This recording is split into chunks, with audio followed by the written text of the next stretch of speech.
Before the first coins were minted, before kingdoms rose, and long before anyone imagined wages, debt, or poverty, humanity lived in a world where survival did not revolve around individual accumulation.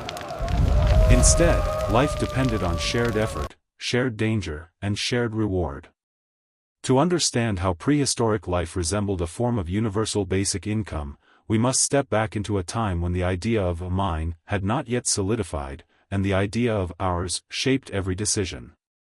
Picture a landscape untouched by agriculture, industry, or ownership, just drifting herds of animals, shifting seasons, and small bands of humans moving rhythmically with the pulse of nature. In this world, anxiety about tomorrow existed, but it was not the economic anxiety familiar to us today. No one fretted about rent, savings, or job security. Instead, their concerns were elemental: weather, migration patterns, and the health of their community. Yet even with these challenges, prehistoric life was not the lonely struggle we often imagine. Anthropology paints a very different picture. Cooperation was the norm, and isolation was lethal. To be human meant to belong to a group, and that belonging came with a guarantee of support.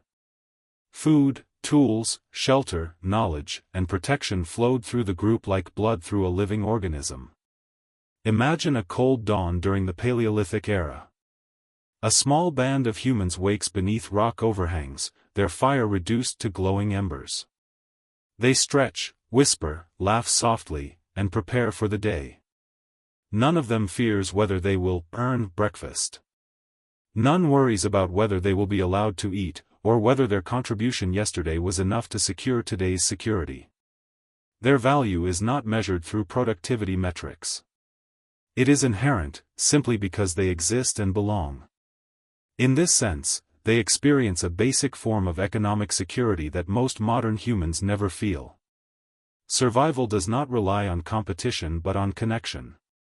When the hunters return later with a successful kill, they do not portion the meat according to effort or status. They share it evenly because the group's survival is the ultimate priority.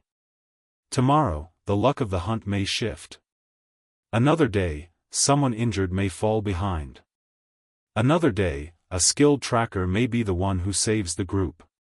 Life weaves back and forth like that, unpredictable yet balanced, held together by generosity rather than scarcity-driven calculation. This is the essence of the first human economy: fluid, communal, and guided by the natural rhythms of giving and receiving. Consider how profoundly different this is from the systems that evolved later. Today, individuals are often expected to earn their place through constant output. Job titles, bank accounts, and social hierarchies define who is secure and who is vulnerable. But for tens of thousands of years, the human story did not follow this model. The earliest economy was not built on surplus but on reciprocity. There was no such thing as unemployment because everyone had a role. There was no homelessness because shelter belonged to the entire group. There was no hunger for one person if food existed for anyone. In this way, prehistoric life held a structural resemblance to modern universal basic income, a baseline guarantee, not through government or policy, but through human nature. Walk deeper into this ancient world. Hear the rhythmic tapping of flint knapping as a toolmaker shapes a fresh blade. Listen to the rustling leaves as gatherers inspect berries and roots. Notice how children wander among adults, cared for collectively, learning by watching, absorbing skills and stories. There is no concept of paying for childcare or education. The community invests in every child because every child is a future hunter, future gatherer, future toolmaker, future storyteller. Knowledge flows freely, not hoarded or monetized. Even conflict, when it arises, is handled through shared discussion and social norms rather than through rigid laws. A small band of humans cannot afford hierarchy or oppression, because every individual matters. Their economy is one of interdependence, where exclusion is the ultimate threat and inclusion the ultimate wealth. The landscapes they inhabit, open grasslands, river valleys, coastal plains, reinforce this unity. Mobility requires cooperation. Migration requires coordination. Every step forward is taken together. The modern viewer might look at this and see hardship, but those who study prehistoric life increasingly describe it as balanced, meaningful, and deeply human. People lived slow, attentive lives. They knew every plant, every footprint, every pattern in the wind. They spent long evenings around fires sharing myths, resolving tensions, and reinforcing bonds. Their world was uncertain, yes, but it was also profoundly stable in its own way, anchored by social responsibility and emotional closeness. If one person struggled, the group absorbed their burden without hesitation. That instinct was not moral philosophy, it was survival strategy. As we begin this journey into the first human economy, the question emerges: how did a world without wealth inequality, without property, without formal markets, manage to meet the basic needs of its people? And more importantly, what does this ancient model reveal about modern debates surrounding universal basic income? To understand these connections, we must travel through the emotional landscape of early humanity, their fears, their triumphs, their environment, and their guiding principles. Only then can we see how our distant ancestors built an economic foundation rooted not in accumulation but in generosity, trust, and mutual dependence. In this prologue, we set the tone for an exploration that is both scientific and philosophical. The Paleolithic world challenges us to rethink what wealth truly meant at the dawn of humanity. What did humans value before value itself was invented? What did security look like before the rise of agriculture and inequality? And how did a small, vulnerable species survive through ice ages and predators, not by hoarding resources, but by sharing everything? As the fire of our ancestors crackles in the imagination, we begin the story of an economy older than farming, older than cities, older than money, a system built from the simple truth that humans thrive best when we thrive together. This is the story of the first human economy, a world where survival was communal and where life, in many ways, resembled the promise of universal basic income long before the concept had a name. Long before humans built villages or shaped fields, our earliest ancestors were learning the quiet, powerful truth that would define our species: survival was impossible alone. Cooperation wasn't just a choice, it was the currency that carried humanity through millions of years of uncertainty. When we talk about the first human economy, we are really talking about the economy of cooperation, an invisible system where effort, trust, and shared survival formed the backbone of every decision. To understand why prehistoric life resembled a universal basic income, we must first understand why cooperation was not an ideal, but an evolutionary necessity. Picture an early Homo erectus band moving through tall grass in East Africa nearly 2 million years ago. The landscape is both opportunity and threat. Herds of animals migrate across open plains, predators stalk the shadows, and water exists only in scattered pockets. No individual, however strong, could navigate this world alone. Cooperation began with the simplest moments: multiple individuals working together to scare away predators, sharing newly discovered water sources, or teaming up to carry scavenged carcasses back to camp. These early acts were the beginning of an economic pattern, one where effort was shared, and benefits distributed. The more our ancestors cooperated, the more they thrived. Teams could drive dangerous prey into traps, watch for predators more effectively, and care for injured members who would otherwise die. Over time, natural selection favored individuals who were better at reading emotions, communicating intentions, and trusting others. Cooperation became biological. Our brains expanded to handle complex social relationships. Our emotions evolved to reward connection and punish isolation. Even our physiology shifted: we became slower but more enduring, weaker but more strategic, and deeply dependent on one another. This interdependence is what makes humans unique among primates. Chimpanzees, our closest relatives, cooperate occasionally but remain competitive at their core. By contrast, early humans began developing behaviors that prioritized group success over individual dominance. Food sharing was one of the most revolutionary shifts. Meat was unpredictable, some days plentiful, other days non-existent. Instead of hoarding, groups created a culture of distribution. A successful hunter did not keep the meat, they passed it out evenly because tomorrow someone else might be successful. This rhythm of giving and receiving functioned like a communal safety net, ensuring that no one starved simply because luck had turned against them. This idea, security through shared effort, is strikingly similar to what universal basic income seeks to achieve in modern times. It doesn't eliminate work, it simply ensures that survival is not contingent upon constant success. For ancient humans, this was not a political debate but a matter of life and death. The band needed everyone. Even those who contributed less on any given day, children, elders, pregnant women, or injured members, still held value. Children were the future. Elders held memories and wisdom. Pregnant women carried the next generation. No one was expendable. Communication also played a crucial role. As language slowly evolved, humans gained the ability to coordinate hunts, resolve tensions, plan ahead, and pass down knowledge. This cognitive leap created a new kind of wealth, cultural wealth. Tools became more efficient. Fire became a controlled resource. Stories, warnings, and lessons flowed from generation to generation like invisible inheritance. None of this was owned by a single person. It was collective knowledge, shared freely because the group benefited from it collectively.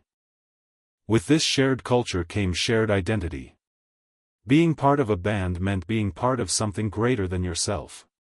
Your survival was bound to others, and their survival depended on you. This emotional bond echoed through every aspect of their daily lives. When someone was injured, others hunted larger game to make up the difference. When a woman gave birth, the entire group supported her. When danger approached, everyone rallied without hesitation. Cooperation replaced competition as the organizing force of early human society. And yet, cooperation did not mean perfect harmony. Conflict existed, tensions flared, and jealousies brewed. But even these conflicts reinforced the importance of cooperation. A fractured group was a vulnerable group, and disputes were often resolved through open discussion, appeasement, or temporary separation followed by reconciliation. Over time, social norms developed that discouraged selfish behavior and rewarded generosity. Individuals who shared more gained social respect. Those who hoarded or denied others faced disapproval or were quietly marginalized. This system of mutual reliance created a form of equilibrium. It wasn't equal in the modern political sense, but it was balanced in a survival sense. Each person contributed in different ways depending on age, skill, and health, but almost everyone received what they needed. Cooperation ensured continuity. It created an economy of shared risk and shared reward, where no one's survival hung solely on their personal labor. Imagine a small group gathered around a fire after a long day. A young hunter describes the moment he nearly stepped into the path of a charging animal, only to be pulled back by an elder. A gatherer hands out handfuls of berries she collected earlier. Someone tends to a bruised ankle. Their conversations drift from practical matters, migration paths, new tool techniques, to stories that reach back generations. The firelight flickers across faces that carry the weight of history. In these moments, you can see the structure of the first human economy in its purest form, bound by connection, shaped by reciprocity, and fueled by cooperation. This is why cooperation became our first currency. It was the only system capable of sustaining small, vulnerable beings through unpredictable climates and dangerous landscapes. It provided the foundation for everything that came after: language, culture, technology, and eventually civilizations. Before wealth existed, before property existed, before hierarchy existed, cooperation shaped human destiny. And it did so by creating a safety net that feels, in many ways, like the ancient ancestor of universal basic income. As we close this section, we see that becoming human was not just about standing upright, mastering fire, or crafting tools. It was about learning to trust, to share, and to survive together. Cooperation was our first economy, an economy written into our bones. For generations, modern imagination has painted prehistoric life as an endless battle against hunger and cold, a miserable existence where humans hovered constantly on the edge of death. But this narrative, dramatic as it sounds, is largely a myth. Recent anthropological studies reveal a far more balanced reality. Most prehistoric forager groups had reliable food sources, stable nutrition, and surprising amounts of free time. To understand why prehistoric life often resembled a natural form of basic security, we must dismantle the false image of perpetual scarcity that still shapes our thinking today. Imagine a typical day for a prehistoric band anywhere from Africa's savannas to Europe's river valleys. They rise with the sun, gather what the environment offers, hunt when opportunity appears, and return before evening light fades. What's striking is how efficient their lifestyle truly was. Many modern hunter-gatherer societies, studied as analogues to ancient life, spend only 4 to 6 hours per day securing food. The rest of their time is spent resting, playing, crafting tools, teaching children, and socializing. The simplicity of their needs combined with deep ecological knowledge meant that survival was not a frantic race but a rhythm. Food scarcity certainly happened, but not as a constant condition. Instead, scarcity appeared in cycles, seasonal shortages, sudden storms, droughts, or migration disruptions. But these periods were absorbed through the strength of community. One person having a bad day did not mean disaster. A family struggling temporarily did not fall into isolation or starvation. The group acted as a buffer, smoothing out the fluctuations. This resilience came from shared labor and shared resources. If the hunters failed today, the gatherers compensated. If the gatherers found little, the fishermen or foragers discovered something elsewhere. Human diets were diverse: plants, nuts, roots, insects, small mammals, fish, shellfish, large herbivores, and diversity made starvation rarer than we assume. Contrast this with early agricultural societies, where entire communities depended heavily on 1 or 2 crops. A failed harvest meant widespread famine. Ironically, it was farming, not hunting and gathering, that created chronic food shortages. This means that for most of human existence, our ancestors lived in a system that provided more reliability and nutritional variety than later systems built on ownership and labor specialization. It's a counterintuitive truth: the so-called primitive economy was often more food secure than the first farming economies. Hunger in the prehistoric world was unpredictable but solvable. It was not moralized or tied to productivity. No one went without food because they didn't work hard enough. The concept would have been meaningless. Effort did not guarantee reward, environmental luck played a far bigger role, and this reality made sharing essential. A hunter could track an animal for hours only to lose it at the last moment. Another hunter could stumble upon 1 minute later without even trying. Skill and effort mattered, but luck mattered just as much. And because luck fluctuated wildly, everyone understood that today's giver could be tomorrow's receiver. This natural understanding of unpredictability gave rise to an informal but powerful system of obligation. When someone had more, they gave. When someone had less, they received. There was no ledger, no tallying of who contributed more. Instead, the group trusted that over time, balance would emerge. This balance wasn't mathematical, it was emotional and cultural. People felt responsible for one another because that responsibility was the glue holding the group together. In this sense, prehistoric life created something closely resembling universal basic survival, the guarantee that, as long as the group existed, no one would be left behind. Understanding hunger also means understanding the landscapes that humans roamed. Prehistoric bands were highly mobile, moving with seasons and resources. This mobility prevented the worst effects of scarcity. If a valley dried up or game migrated, the group simply followed new opportunities. Mobility was freedom. It was agency. It was a strategy for abundance. By never staying in one place long enough to exhaust its resources, humans avoided the cycles of depletion that later plagued sedentary societies. Nature became a vast pantry, always changing, always offering something somewhere. But life was not carefree. There were moments of fear, uncertainty, and real danger. Storms could wipe out routes. Large predators competed for the same prey. Injuries or illness could limit mobility. In these moments, the idea of constant struggle becomes understandable. Yet even then, these struggles were collective, not individual. The group slowed down for the injured. They shared warmth in winter. They redistributed food during sickness. These acts were not extraordinary, they were daily life. Hardship did not isolate members, it drew them closer. If a child fell ill, the community offered extra care. If a mother gave birth, others gathered food for her. If an elder weakened, younger members carried the weight of labor. Each person experienced security not because the environment was easy, but because humans designed their society to withstand hardship together.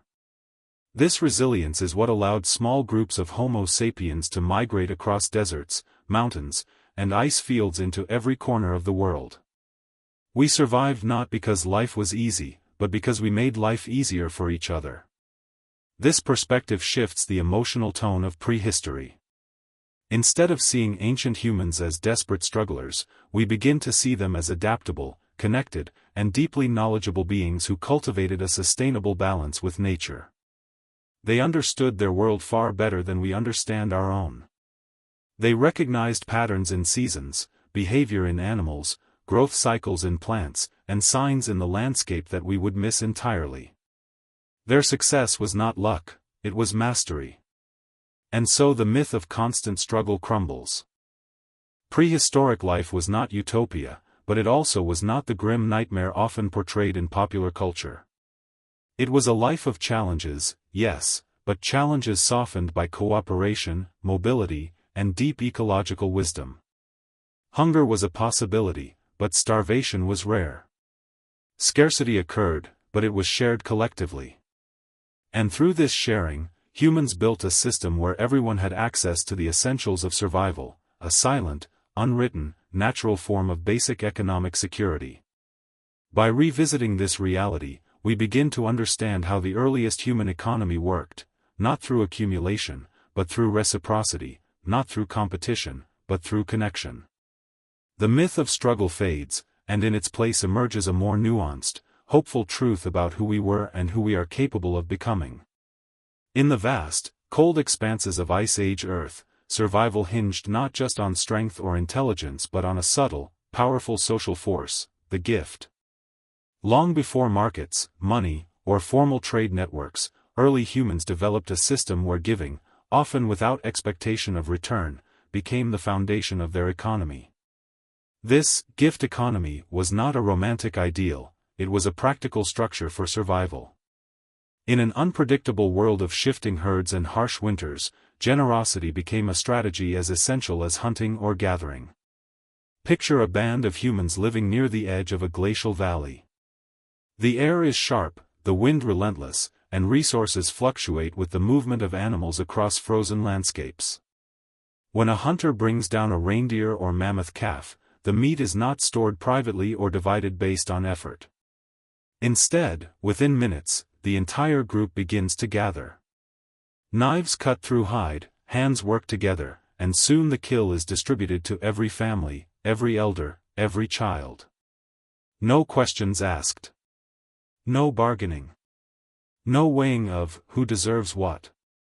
This act of giving is instinctive, expected, and deeply meaningful.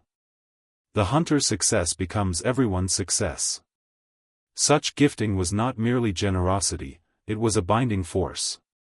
Every time meat or tools or gathered foods were shared, invisible threads of obligation and gratitude were woven between individuals. These threads created a web of trust and interdependence stronger than any physical shelter. A person who gave freely gained reputation, social approval, and emotional bonds.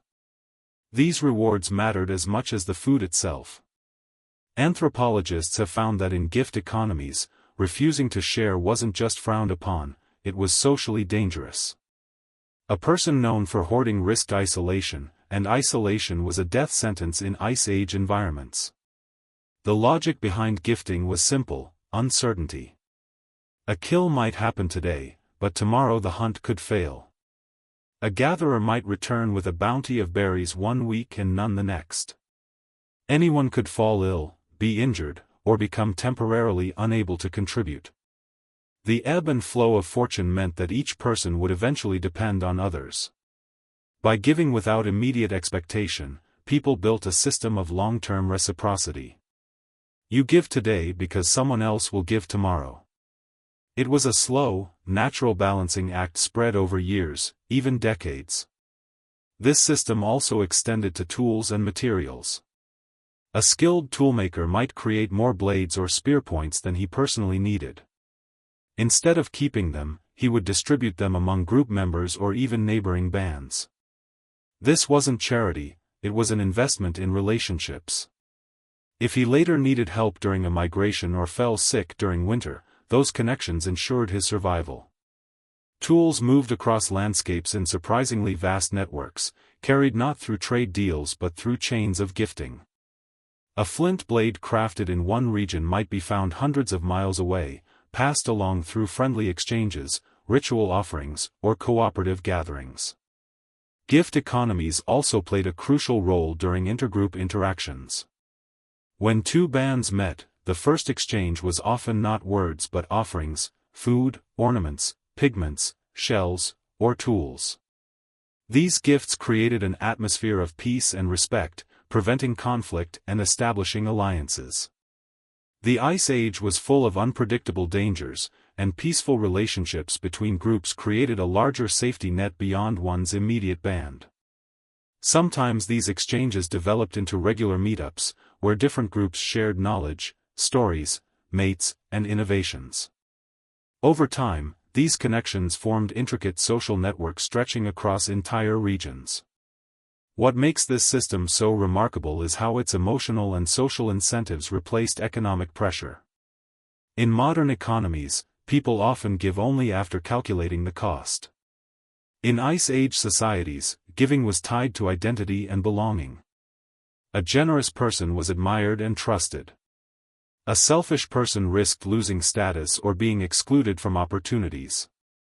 Emotional wealth, honor, respect, kinship, was far more valuable than material possessions. Without permanent homes, hoarding was pointless. What mattered was reputation, because reputation ensured help when it mattered most. This emotional layer of gift economies created a unique moral landscape. Moral codes were shaped by the principle of abundance through sharing rather than scarcity through ownership. People believed that withholding resources was spiritually or socially corrupt. Many later hunter-gatherer groups, who reflect earlier practices, described hoarding as breaking the flow of life. In their worldview, wealth was not something you kept, it was something you moved. Giving allowed life to circulate, much like water or wind. Even rituals and ceremonies were tied to gifting. When a child was born, people offered gifts to welcome them. When someone died, precious objects were given to neighboring bands or buried with the deceased as a final act of honor. Seasonal gatherings often revolved around the exchange of symbolic goods: shell beads, carved figurines, feathers, ochre pigments, each carrying stories and meaning across generations.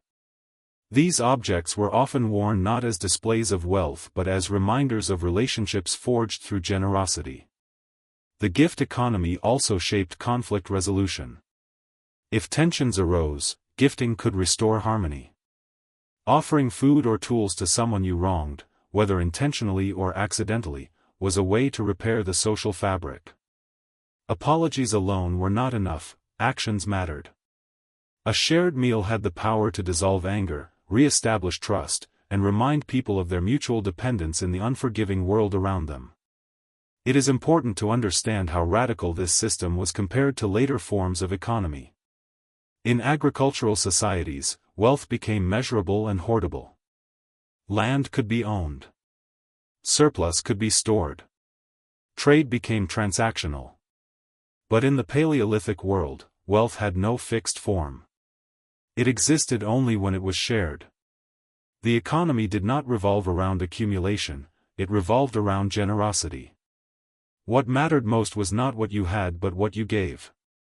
In many ways, this resembles a prehistoric form of universal support. Everyone in the group had access to the essentials of life, food, protection, tools, regardless of personal success or ability. A child contributed nothing yet received everything. An injured person still ate the same meals as others. Elders received care even when they could no longer hunt or gather. The group ensured that every member had a baseline of survival.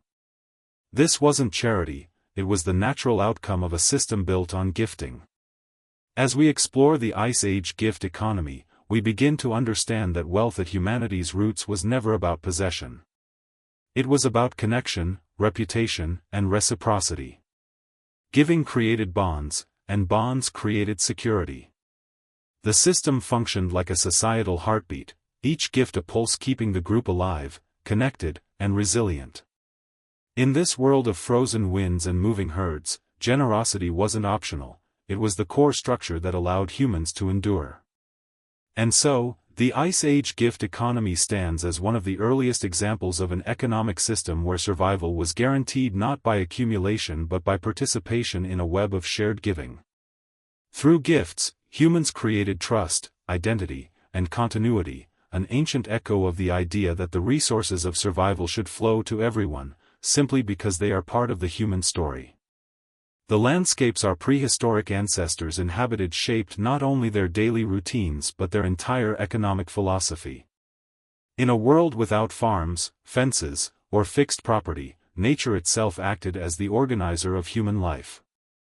The environment did not offer unlimited abundance, but it did offer predictable patterns, seasons that returned, migrations that cycled, rivers that replenished. Humans learned to read these rhythms with astonishing precision. And within these natural rhythms, generosity emerged not only as a social norm but as an ecological necessity. The world around them encouraged sharing because no single person could ever claim or control enough resources to survive alone. Imagine walking beside a prehistoric group traveling along a riverbank. The water flows steadily, offering fish at some points, edible plants at others, and fresh drinking water throughout the journey. No one in the group owns the river. No one can restrict access to it. Nature's resources appear in scattered pockets, berries here, roots there, shellfish along the coast, larger prey roaming far from campsites. This natural distribution prevents monopolies. It is simply impossible for one individual to gather and control everything. Even if someone wanted to hoard, the environment itself made it impractical. Food spoiled quickly. Meat rotted within days. Migration patterns shifted. Storms changed landscapes. In such a fluid environment, the only stable strategy was cooperation. This ecological reality created a mindset that valued movement over ownership. Mobility was the heart of Paleolithic life. Rather than extracting everything from one place, groups moved with the seasons, allowing ecosystems to regenerate. This wandering lifestyle made heavy possessions burdensome and unnecessary. People carried tools, weapons, fire-starting materials, and a few symbolic objects, but not large stores of food or materials. Without permanent stores, accumulation became meaningless. Instead, value lay in relationships, skill, and reputation. The ecology itself ensured that wealth could not be hoarded materially, so humans created a different kind of wealth, social wealth. Generosity became woven into the fabric of daily life because it enhanced mobility. When a group moved to a new area, they often encountered unfamiliar terrain. The distribution of plants and animals shifted subtly, and knowledge about local conditions was crucial. In such moments, the collective memory of the group mattered more than any individual achievement. A gatherer who remembered a certain type of edible plant from years earlier could help the group survive. A seasoned tracker who noticed animal prints invisible to others could guide them toward game. These skills were shared freely, because withholding them would be a betrayal of the group's survival. Ecology rewarded those who shared knowledge, just as it rewarded those who shared food. Natural hazards also reinforced generosity. Sudden storms could scatter game. Rivers could flood without warning. Droughts could wipe out plant sources. In these unpredictable moments, the ability of the entire group to cooperate became more critical than the effort of any single person. Families supported one another. Band members redistributed resources so no one was left vulnerable. The environment trained humans to think collectively rather than individually. A sharing mindset was not moral virtue, it was learned adaptation. Even the patterns of animal migration encouraged generosity. Large prey animals moved through enormous territories. A single band could not guarantee steady access to them. Sometimes, one group might be in the right place at the right time and have a successful hunt. Other times, neighboring bands would have better luck. The ecological solution to this unpredictability was intergroup generosity. Neighboring groups exchanged resources through gifting and established bonds of mutual aid. These connections served as early insurance systems. If one group faced scarcity, allies would support them. Ecology taught humans that alliances were extensions of survival, and generosity created those alliances. The environment also shaped human emotional responses.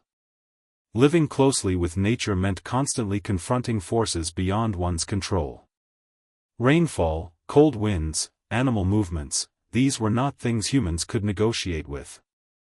This humbling reality produced emotional resilience and reinforced social unity. People accepted that fortune could change suddenly. They did not blame individuals for failures that were clearly driven by ecological shifts. Instead, they rallied around one another, compensating for misfortune with collective effort. Nature made fairness the rational response. Generosity further emerged from humanity's deep sensory connection to the environment. Foragers knew the taste, smell, and texture of the land. They recognized edible plants not only by sight but by the faint differences in scent or leaf shape that signal toxicity. They understood how soil moisture changed the flavor of roots. They sensed the patterns in animal behavior that indicated seasonal shifts. This intimate relationship with nature fostered a worldview in which humans were part of a larger whole, not controllers of it.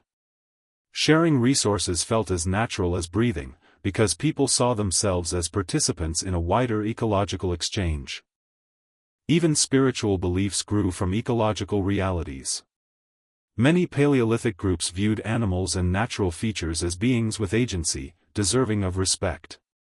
Hunting rituals often included acts of gratitude, leaving offerings, singing songs, painting symbols, to honor the animal's sacrifice. These spiritual practices reinforced a mindset of humility and reciprocity. The hunter did not see himself as owning the animal, he saw himself as receiving a gift from nature. This belief naturally extended to sharing the meat with the group. Keeping it for oneself would have violated both social and spiritual norms. Importantly, ecology also created natural limits to inequality. Since environments shifted constantly, no individual could secure long-term control over resources. A skilled hunter today might be unlucky tomorrow. A knowledgeable gatherer could misread signs one season and thrive the next. The landscape balanced power by ensuring that no one remained in control for long. This fluidity kept social hierarchies shallow. People might have temporary influence, but the environment redistributed opportunity regularly. In this context, generosity became a form of social insurance, one that guaranteed support when the environment inevitably shifted. By the time Homo sapiens spread across continents, this ecological logic had become deeply ingrained. Humans learned that the environment was a shared challenge, not a battlefield for ownership. They learned that sharing increased group stability. And they learned that generosity wasn't just kindness, it was a strategy honed by landscapes that rewarded cooperation over competition. The ecology of generosity reveals that prehistoric life was not shaped by an economic ideology but by an environmental necessity. The land itself taught humans to share. It taught them that survival depended on relationships, not possessions. It created a world where every resource flowed through hands, never sitting still long enough to be owned. And in this world, generosity wasn't merely a choice, it was the natural response to the rhythms of the earth, the seasons, and the ever-changing opportunities of the wild. As darkness settled over prehistoric landscapes, something extraordinary happened around the glow of shared fires. These nightly gatherings were more than moments of rest, they were the emotional center of human life. Firelight became a sanctuary, a place where fears softened, stories flourished, and individuals reconnected after the challenges of the day. In its warm circle, humans built the kind of emotional wealth that no material resource could replace. And it was this emotional wealth that made their early economy feel secure, equal, and deeply human, something far closer to a universal support system than to any competitive structure. Picture a small group returning from a long day of moving across open plains. The cold wind sweeps the land, predators prowl in the distance, and the faint orange flame of the campfire draws everyone closer. Flames crackle softly, sending sparks upward into the deep night. People sit in loose circles, wrapped in hides, sharing warmth. The fire not only keeps predators away, it creates an invisible boundary of safety, a gathering space where tensions dissolve and community is renewed. No one is turned away from the fire, it belongs to all. This simple fact mirrors the essence of prehistoric security. If you were part of the group, you had a place, a warmth, and a share in the evening's comfort. Around these fires, the earliest forms of culture came alive. Stories were told, legends of ancestors, memories of past hunts, teachings about seasons and animals. These stories were not entertainment alone, they were the backbone of collective knowledge. Elders guided younger hunters through tales of past dangers. Gatherers explained which plants changed color before becoming poisonous. Parents soothed children with myths that carried emotional lessons wrapped in imagination. Knowledge was never restricted. It was woven into the community through shared moments, becoming a gift passed freely from one generation to another. Firelight also softened the sharp edges of the day. People shared more than food here, they shared emotions. A hunter might admit fear during a chase. A mother might express worry about an approaching winter. An elder might recall someone lost in a previous season. These emotional exchanges created deep bonds, reminding every member that their inner experiences mattered. In a world without written language or personal diaries, the fire became the place where thoughts were spoken, acknowledged, and held collectively. This emotional intimacy was a form of wealth more valuable than possessions because it produced trust that someone would listen, someone would care, someone would help. Even conflict, inevitable in any community, was brought to the fire. Arguments that flared during the day often cooled at night. People explained their frustrations under the calming influence of flickering flames. Disputes were resolved through dialogue, laughter, or gentle teasing. A shared fire naturally encouraged closeness, and closeness encouraged compromise. The stability of the group mattered more than individual pride, and the fire provided a setting where resolution felt natural and necessary. It was a subtle but powerful form of emotional governance, one based not on punishment or authority but on connection and understanding. Children especially benefited from these nightly rituals. They sat beside their parents and grandparents, absorbing language, social cues, and emotional intelligence. Around the fire, they learned the rhythms of storytelling, the importance of collective memory, and the value of listening. They watched adults model cooperation, empathy, and patience. These lessons shaped the next generation, reinforcing the values of generosity and unity. In this sense, the fire acted as a prehistoric classroom, a place where identity and values were shaped without formal structure. Importantly, the fire also represented equality.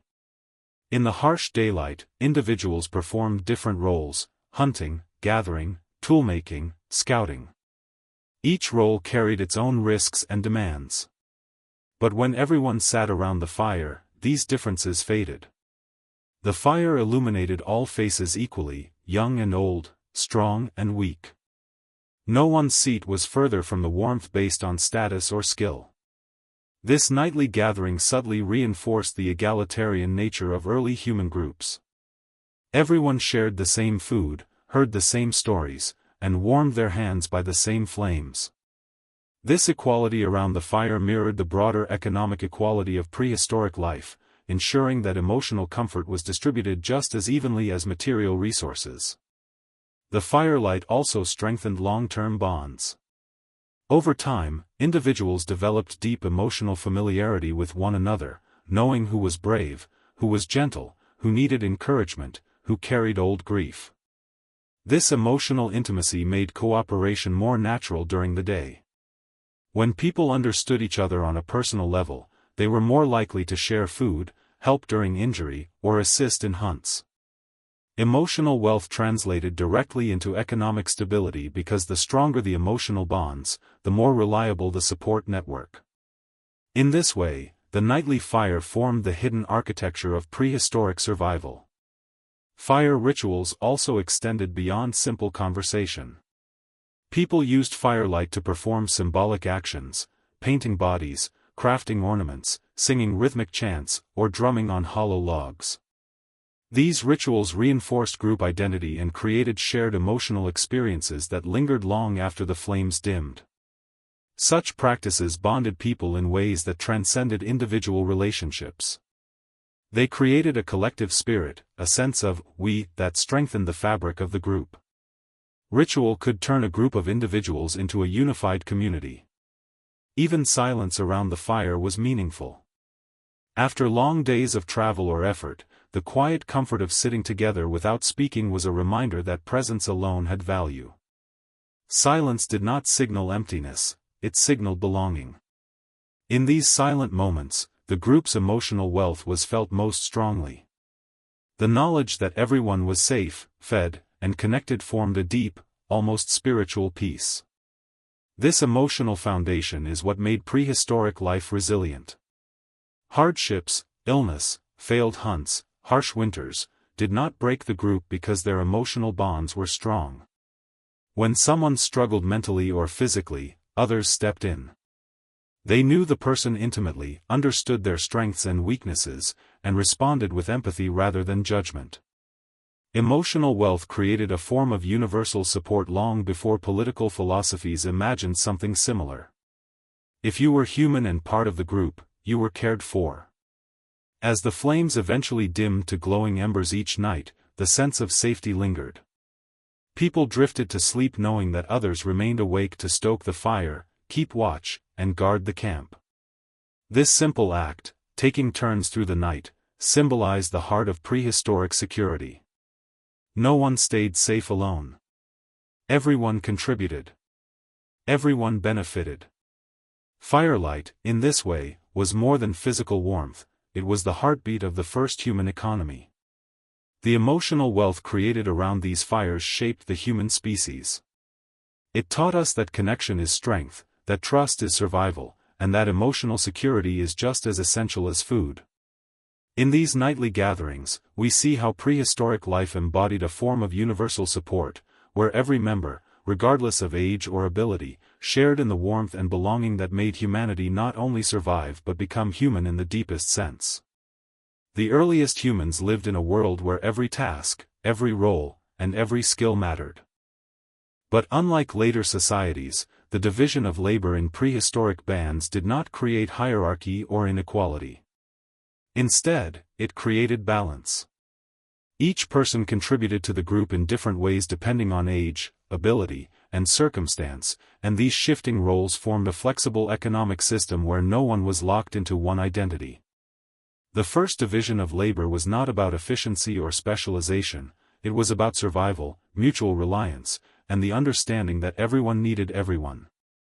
Imagine a small band preparing for the day.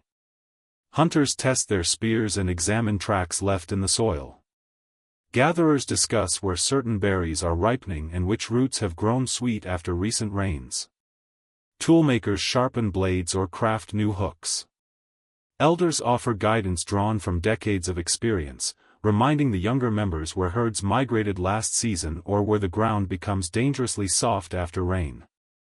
Even children have roles. They fetch small sticks for the fire, watch over infants, or practice throwing stones. No task is dismissed as insignificant. Each one fits into a greater rhythm that keeps the group alive. One of the most striking aspects of this early labor system is its fluidity. Unlike modern work structures, where roles can define identity, prehistoric roles shifted constantly. A skilled hunter might gather plants when injured. A gatherer might assist in hunting if the opportunity arose. A child could contribute knowledge about a hidden water source discovered while playing. Early human societies understood instinctively that rigid specialization was a weakness. Flexibility, adaptability, and shared responsibility were strengths that allowed them to thrive in unpredictable environments. This flexibility also prevented inequality. Because labor was shared and rotated, no one could claim higher status based on their role.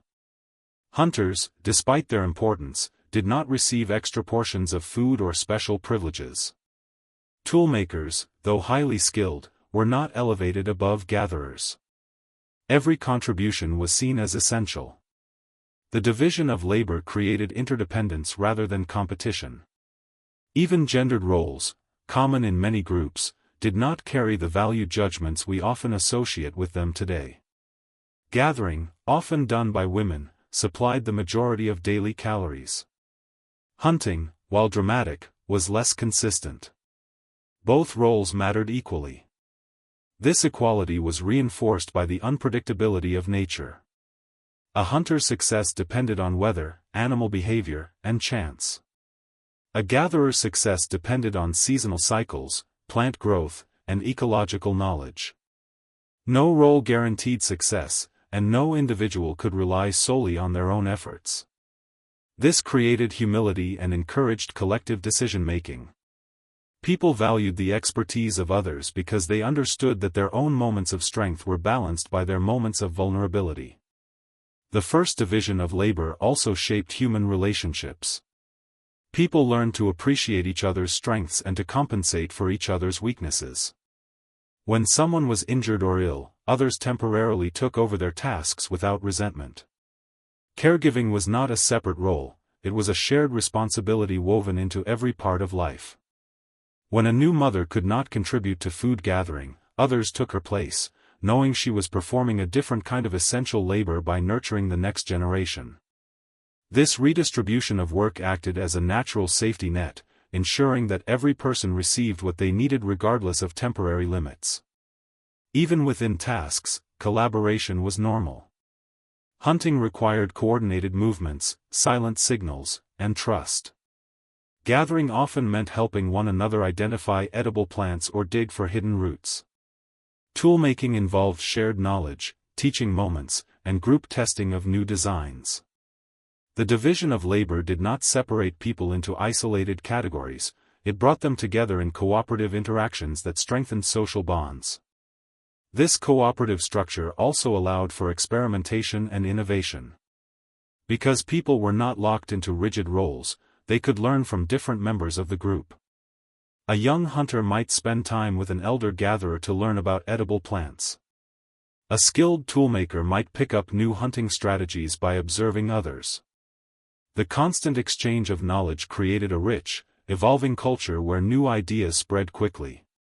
Innovation did not belong to any one individual, it belonged to the group. The division of labor also extended beyond simple tasks. Emotional support, conflict resolution, teaching, child rearing, and ritual activities were all shared responsibilities. Elders played crucial roles in transmitting stories, ethics, and ecological wisdom. Their contributions were not physical but intellectual and emotional, and these contributions were valued deeply. In this sense, the prehistoric economy recognized multiple forms of labor long before modern societies named them. Mental labor, social labor, and emotional labor all played essential roles in maintaining group cohesion. What makes this early system truly remarkable is how well it functioned without hierarchy. Power did not accumulate in the hands of those who possessed rare skills because rare skills were always balanced by other forms of knowledge. A great hunter might be poor at tracking. A skilled toolmaker might struggle with long-distance travel. A wise elder might not have the physical strength of youth. The constant interplay of strengths and weaknesses created a natural equilibrium. No one could dominate the group because no one possessed all the necessary abilities.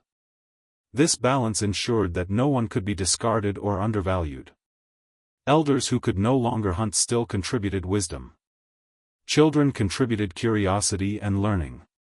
Injured members contributed storytelling or fire tending. Everyone had a role, and roles could change based on need. This flexible structure functioned like a prehistoric version of universal support. You were valuable simply because you were part of the group. As night fell and people gathered around the fire, the achievements of the day were shared, not as personal victories, but as communal successes. Meat from a hunt was distributed evenly. Fruits and roots were placed in the center for all to take. Tools made by one were used by many. The economic logic was simple: the group survives together or not at all. This made generosity logical, cooperation normal, and equality essential. In the first division of labor, we see the foundations of humanity's collective strength. Not through hierarchy or specialization, but through shared responsibility, flexibility, and deep interdependence. It was an economy where everyone was needed, and because everyone was needed, everyone was protected. In prehistoric life, the sound of children was more than background noise, it was the heartbeat of the clan. Every cry, laugh, and question signaled the presence of the future. But unlike modern societies, where parenting is often an isolated task falling on one or two individuals, early humans practiced something far more communal. Children belonged to the entire group, not just to their biological parents. This form of collective childcare created a powerful social safety net, ensuring that no child was ever left without support and no parent was ever overwhelmed. In many ways, it acted like a prehistoric equivalent of a guaranteed investment, the group's shared future secured through shared effort. Imagine a small band setting up camp near a river. As the adults gather food, repair tools, and prepare shelters, children wander freely among them. A toddler clings to an older sibling, a curious child follows a group of gatherers, a shy youngster sits beside an elder learning to carve wood. At any moment, multiple adults keep an eye on them. There is no single primary caregiver, everyone steps in naturally. If a child stumbles, the nearest adult picks them up. If someone cries, whoever is closest comforts them. This seamless flow of attention creates an environment where children grow surrounded by many teachers, many protectors, and many emotional anchors. Anthropologists call this system alloparenting, care provided by individuals other than the biological mother. Humans are one of the few species on Earth that instinctively practice this behavior, and it has shaped our evolution in profound ways. Human infants are born helpless, requiring years of care before they can contribute to group survival. One mother alone could not manage this burden while also participating in gathering, moving camp, or protecting against dangers. Alloparenting solved this challenge by distributing responsibility across the group. The result was a system where every child received far more attention, stimulation, and learning than any single parent could provide alone. This collective approach also stabilized the group economically. If a mother fell ill, the child's care continued uninterrupted. If a father died during a hunt, the child still grew up with support, guidance, and resources. Orphanhood, in the sense we understand today, rarely existed. The death of a parent was a tragedy, but not a social collapse. The community absorbed the loss and ensured the child's survival. This safety net was one of the strongest forms of prehistoric, basic security. It ensured population continuity, emotional resilience, and shared responsibility for the next generation. Communal parenting also created strong social bonds among adults. Taking care of others' children meant forming deep emotional ties that lasted into adulthood. These bonds strengthened cooperation during hunts, migrations, and resource sharing. A child raised by many adults grew up with a sense of belonging that extended beyond the biological family. They saw the group as their home and every adult as a potential teacher. This broadened view of family made conflicts easier to resolve because relationships were layered and interconnected. Offense to one person was felt collectively, and reconciliation mattered to everyone. The division of childcare roles also reflected the group's flexibility. Older siblings often played essential roles in caregiving, developing leadership and empathy early. Elders contributed by teaching stories, skills, and moral lessons. Men sometimes carried infants during long migrations, giving mothers the chance to gather food. Women shared breastfeeding duties when needed, further intertwining the emotional lives of different families. Every age group had a role in raising children, and these roles shifted depending on circumstance. Children benefited not only emotionally but intellectually. Surrounded by many caregivers, they were constantly exposed to new skills, languages, and knowledge. A single day might involve learning how to identify edible roots, practicing spear throws, listening to an elder's tale about animal behavior, and helping prepare the evening fire. The diversity of teachers created a diverse skill set. Children absorbed knowledge through observation and participation rather than formal instruction.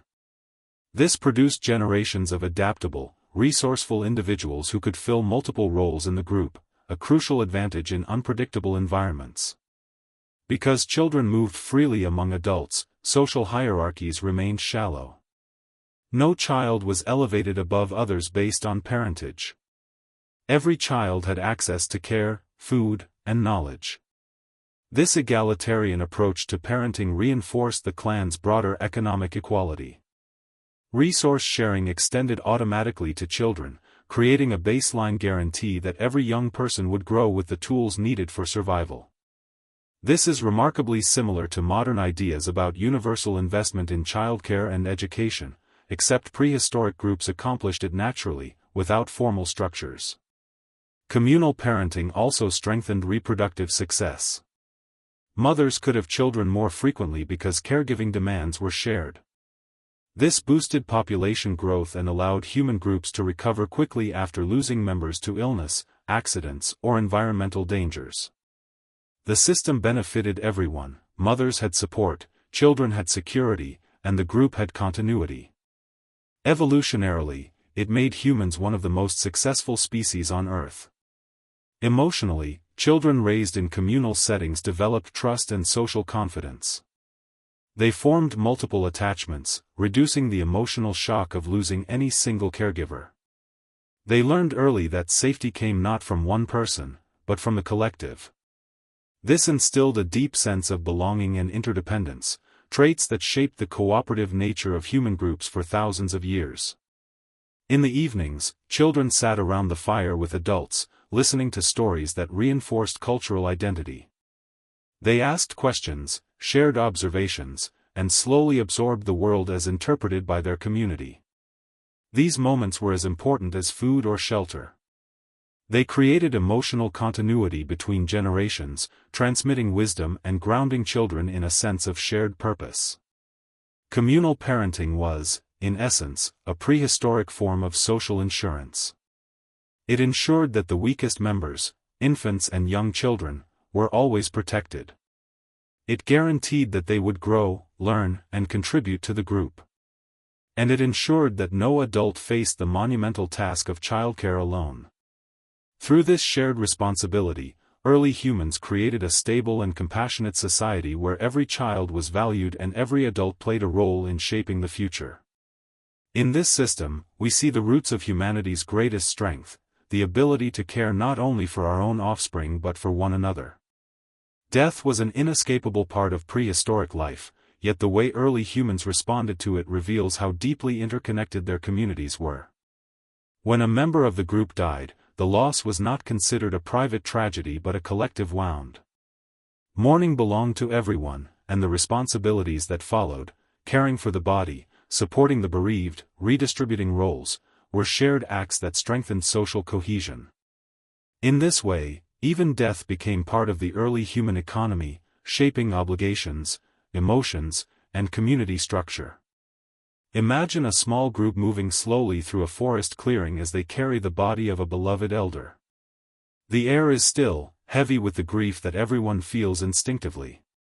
No one asks whose job it is to prepare the burial or who should comfort the children. Everyone participates in whatever way they can. Some gather flowers or stones, others dig into the soft earth, and others sit softly chanting old songs learned from the very person they are now laying to rest.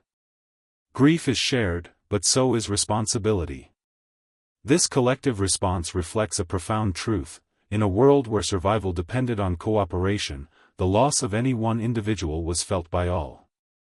The rituals surrounding death varied across regions and eras, but their emotional purpose remained consistent. Burials were often accompanied by symbolic items, tools, pigments, ornaments, or food. These offerings were not merely decorative, they represented the group's memory of the deceased. By placing meaningful objects beside the body, early humans acknowledged that the person had contributed something valuable to the group's identity. These rituals transformed memory into a shared resource, ensuring that the lessons and stories associated with the dead would continue shaping the living. Death also prompted immediate economic adjustments. If a skilled hunter died, the group redistributed hunting responsibilities. If a gatherer with deep ecological knowledge passed away, others compensated by pooling their knowledge and dividing tasks more carefully. If a child lost a parent, the entire group stepped in, feeding, teaching, and protecting the child as though they were their own.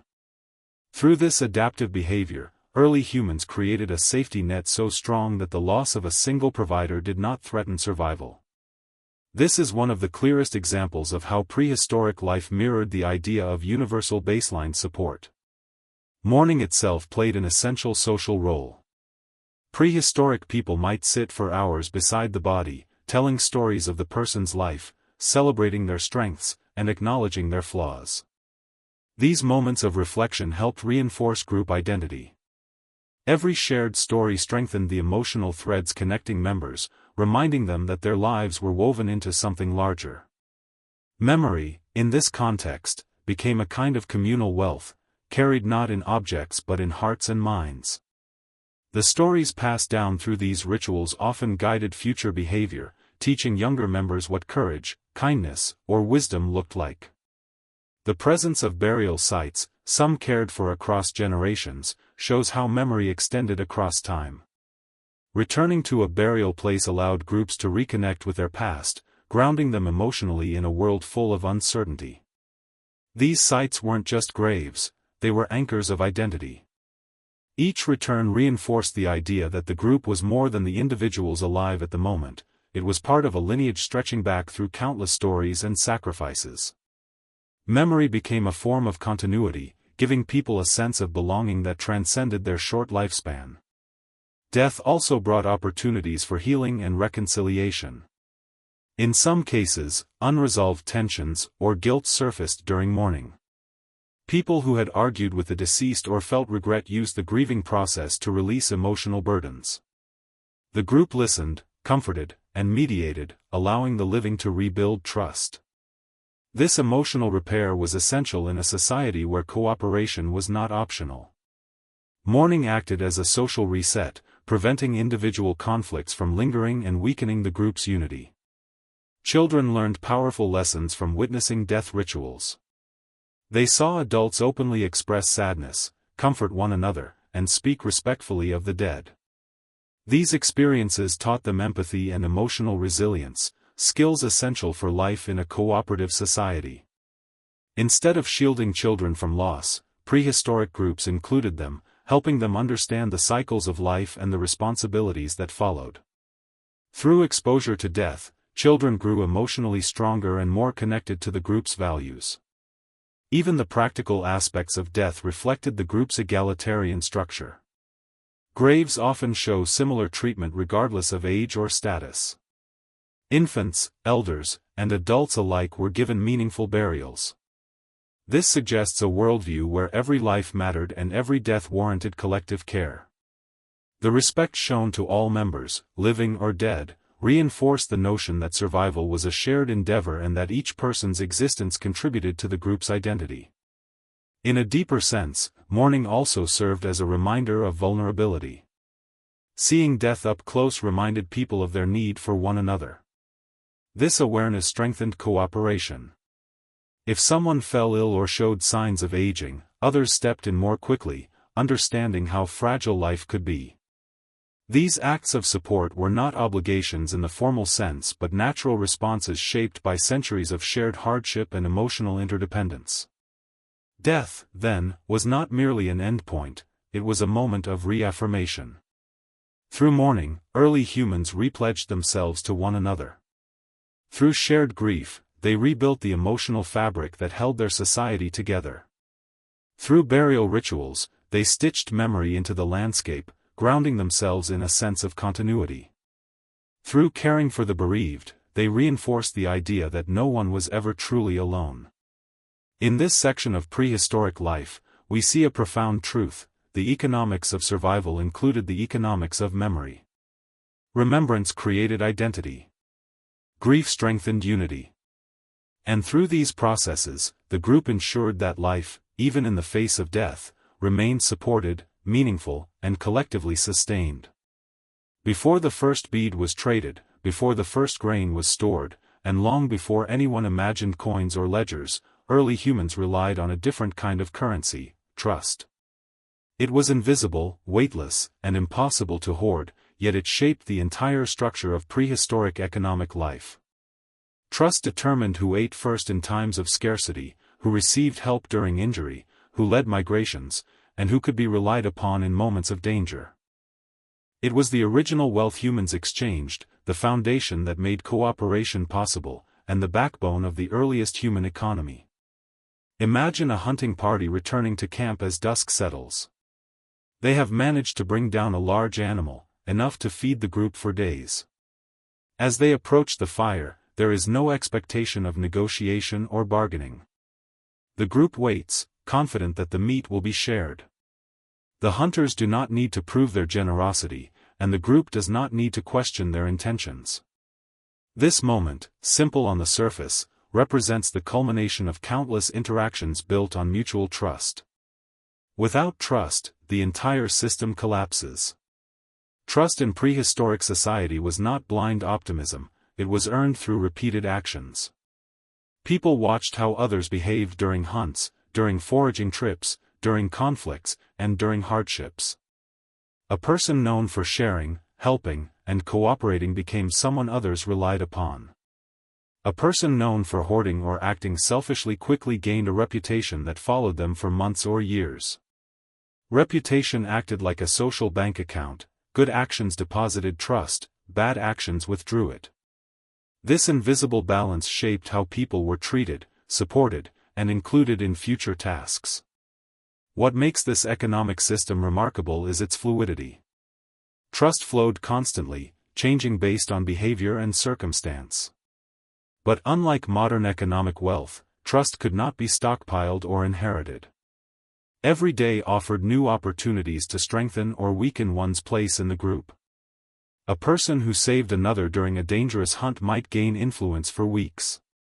Someone who accidentally endangered others might have to work to rebuild confidence. Yet even those who stumbled were rarely abandoned. The group understood that every person mattered, and trust could be rebuilt through consistent effort. One of the strongest ways trust was earned was through generosity with food.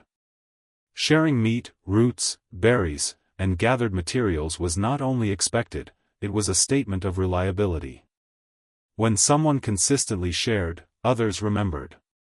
When someone received more than they gave, the group still supported them, knowing that circumstances changed and luck played a major role in success. Trust grew not from rigid accounting but from recognition of effort, intention, and loyalty.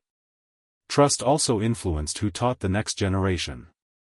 Skill transmission was essential for survival. Children needed to learn which plants to avoid, how to track animals, how to make fire-resistant baskets, and how to navigate social dynamics. Adults trusted only those with stable reputations to teach these skills. This was not about authority but about dependability. Knowledge was sacred, and it could not be entrusted to someone who might mislead, neglect, or endanger the young. In this way, trust shaped the future of the group as much as the present.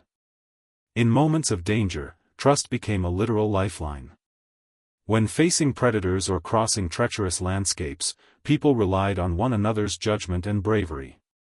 A person who hesitated during a hunt or ignored warning signs could put everyone at risk. Conversely, someone who demonstrated calm leadership or quick thinking earned long-lasting respect. These high-stakes moments acted like sudden deposits in the trust economy, creating emotional bonds that lasted a lifetime. The more often someone proved themselves, the more influence they gained, not as a ruler, but as a dependable member. Interestingly, trust also extended beyond the boundaries of a single group. When different bands met during migrations or seasonal gatherings, their interactions were shaped by previously established understandings. Some groups were known for welcoming outsiders with gifts, while others were known for hostility. These reputations influenced how people approached one another. Trust between groups created alliances that could last for generations, allowing for the exchange of knowledge, mates, and resources. Without formal treaties or written agreements, these relationships were maintained purely through consistent behavior and shared memory. But trust was not only about cooperation, it was also about enforcement. Groups handled selfish or disruptive individuals through social pressure rather than violence. Mockery, exclusion from decision-making, or temporary avoidance signaled that someone's trust balance was low. These subtle forms of correction encouraged people to align with group norms. Extreme punishment was rare because it threatened unity, and unity was vital. Most conflicts were resolved through dialogue, emotional expression, or symbolic gestures around the fire. Trust was restored not by force but by willingness to change. Even spiritual beliefs reflected this trust-based economy. Many prehistoric groups believed that animals, landscapes, and ancestors were watching their actions. Sharing, respecting nature, and cooperating were seen as behaviors that kept the world balanced. Violations of trust were not only social offenses, they were sometimes seen as violations against the spirit world. This belief system turned trust into a moral principle, elevating it beyond pragmatic survival. It became part of the emotional and spiritual fabric of life. Trust also shaped leadership. Leaders in prehistoric groups were not authoritarian rulers but individuals who had earned deep respect. They advised rather than commanded, mediated conflicts rather than enforced orders. Their influence came from decades of reliable behavior, generosity, bravery, fairness, and wisdom. Followers trusted them because they had proven themselves during both prosperity and crisis. This leadership model prevented the emergence of rigid hierarchies, keeping groups egalitarian and cooperative. What's fascinating is how this trust-driven system parallels the concept of universal basic support. In prehistoric economies, no one starved simply because they were less productive. No one lost access to shelter because they were injured. No one was cast out because they temporarily contributed less. Trust ensured that every person received what they needed to survive. And trust, once built, flowed freely, anchoring the group in stability that required no written laws, no infrastructure, and no currency. Trust even influenced technological innovation. A new tool design or hunting method was accepted only if people trusted the creator's judgment. If a respected toolmaker introduced a new blade technique, others adopted it quickly. If someone with less trust in the group proposed a risky idea, the group approached it cautiously. Innovation moved at the speed of trust, a rhythm both safe and sustainable. Ultimately, trust was the invisible bank that underpinned every aspect of prehistoric life.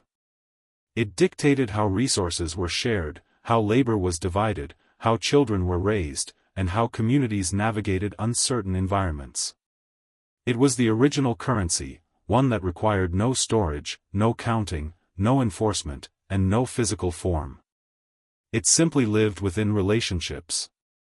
In this hidden economy, wealth was not measured by what someone possessed but by how deeply they were connected to others. And in that sense, prehistoric trust may be one of the oldest and most enduring forms of human security, a reminder that our species survived not because we competed relentlessly, but because we relied on one another with profound and unwavering faith. The story of early human technology is not just a tale of sharper stones or better spears, it is a story of cooperation, shared knowledge, and social consequences. Every new tool changed how people lived, how they worked together, and how they distributed responsibilities. Innovation in prehistoric times was not driven by individual ambition or profit but by collective need.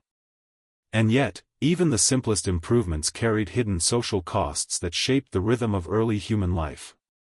Imagine someone in a small band sitting beside a fire, experimenting with a stone. They strike it at a different angle, and for the first time, a sharper flake snaps off cleanly. This new edge cuts through hide faster than before. It's a discovery that transforms the efficiency of butchering an animal or carving wood. But that single new technique is never kept secret. Others gather around, watching carefully, asking questions. Within hours or days, the entire band learns the new method. Knowledge moves freely, spreading instantly because the group depends on it. This openness is the hallmark of prehistoric innovation. Tools were shared, skills were shared, and the benefits of discovery flowed outward to everyone. Even so, innovation required time, a resource not always abundant. Creating tools meant hours of searching for suitable stones, grinding, shaping, or testing new designs. It meant taking risks by using unfamiliar techniques in hunts or in crafting shelters. A new idea might fail, costing time or even endangering the group. Despite these costs, early humans continued experimenting because innovation improved survival odds.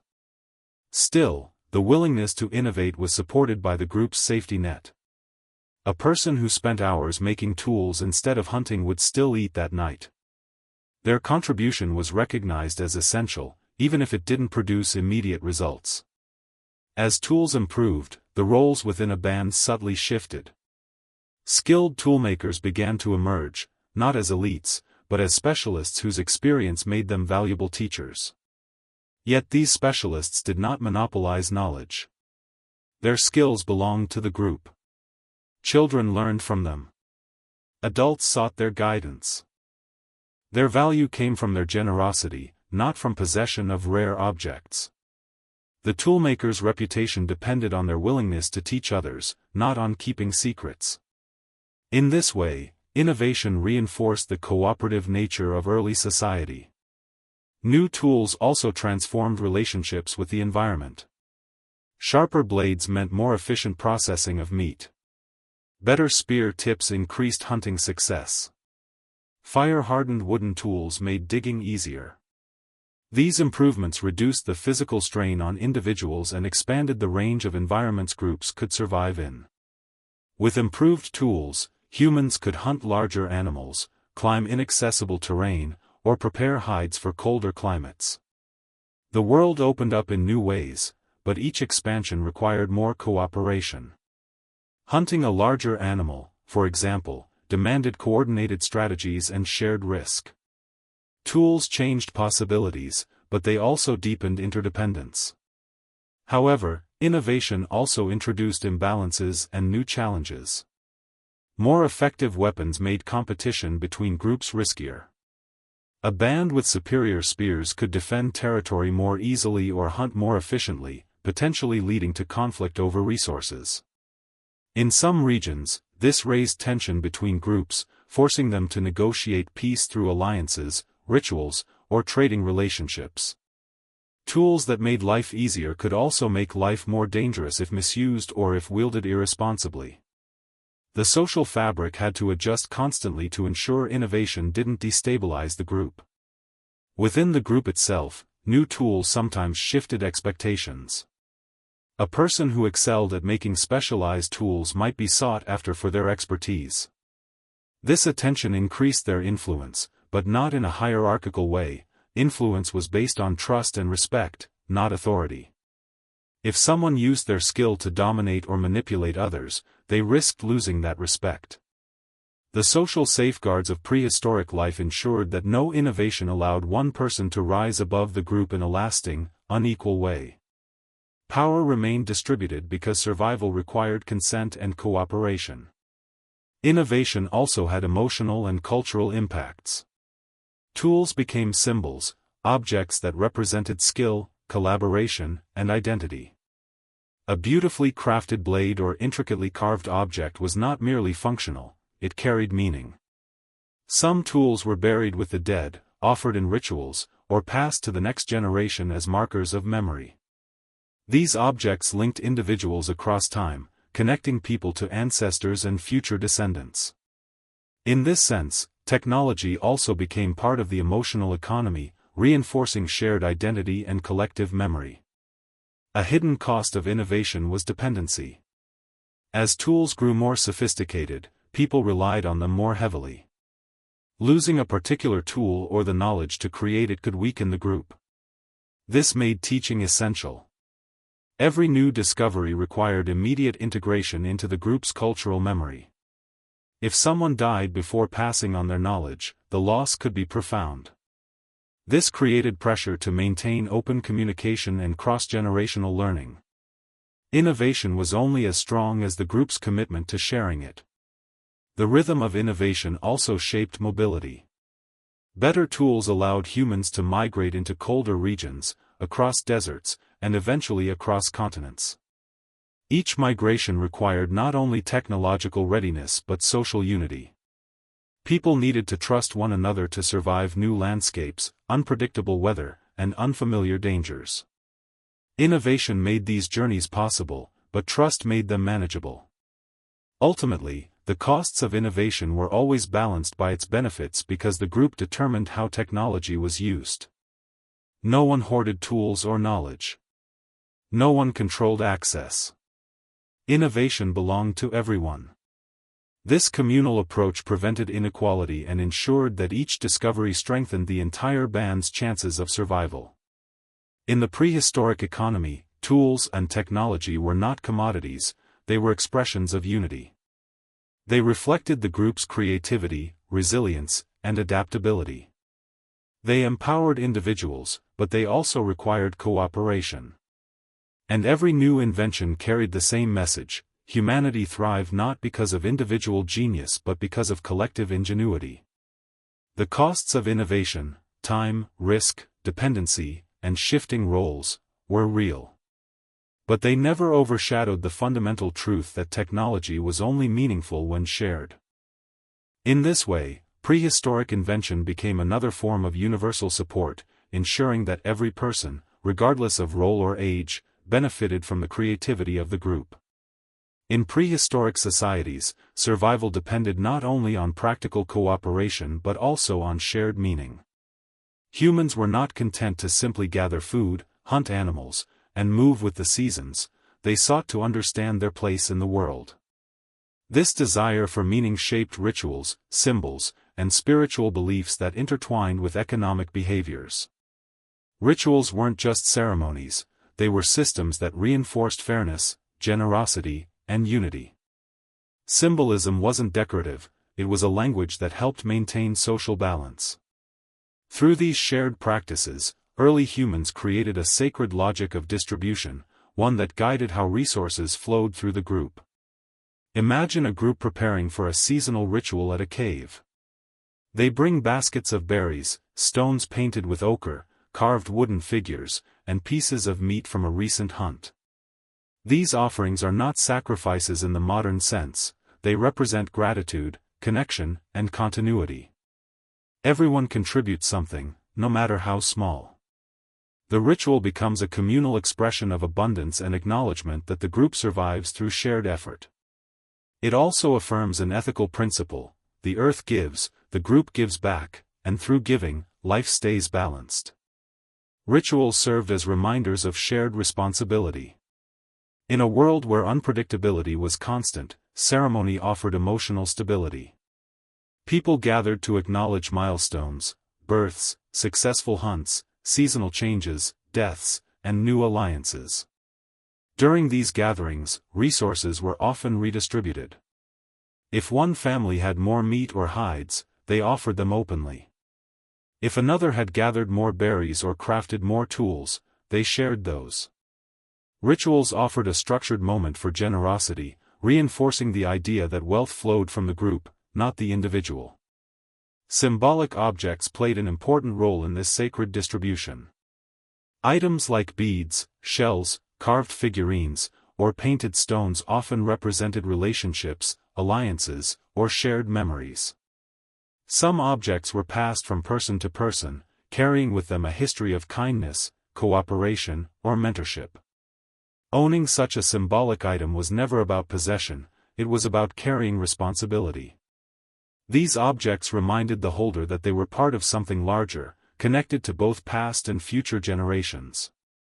This symbolic system acted as a form of moral economy. People knew that sharing was not just expected, it was spiritually meaningful. Failing to give during rituals or refusing to contribute resources could be seen as breaking the sacred cycle. Such behavior wasn't punished through force but through subtle social responses, disappointment, distance, or concern from others. Rituals helped maintain balance by giving communities a shared framework for evaluating generosity and fairness. Sacred distribution also extended to food-sharing ceremonies. In some groups, the first portion of a hunt was given to elders, children, or individuals who were recovering from illness. This was not charity, it was ritual obligation. The act symbolized respect for vulnerability and acknowledgement of the group's interdependence. Everyone understood that there would be times when they themselves would be weak or unlucky.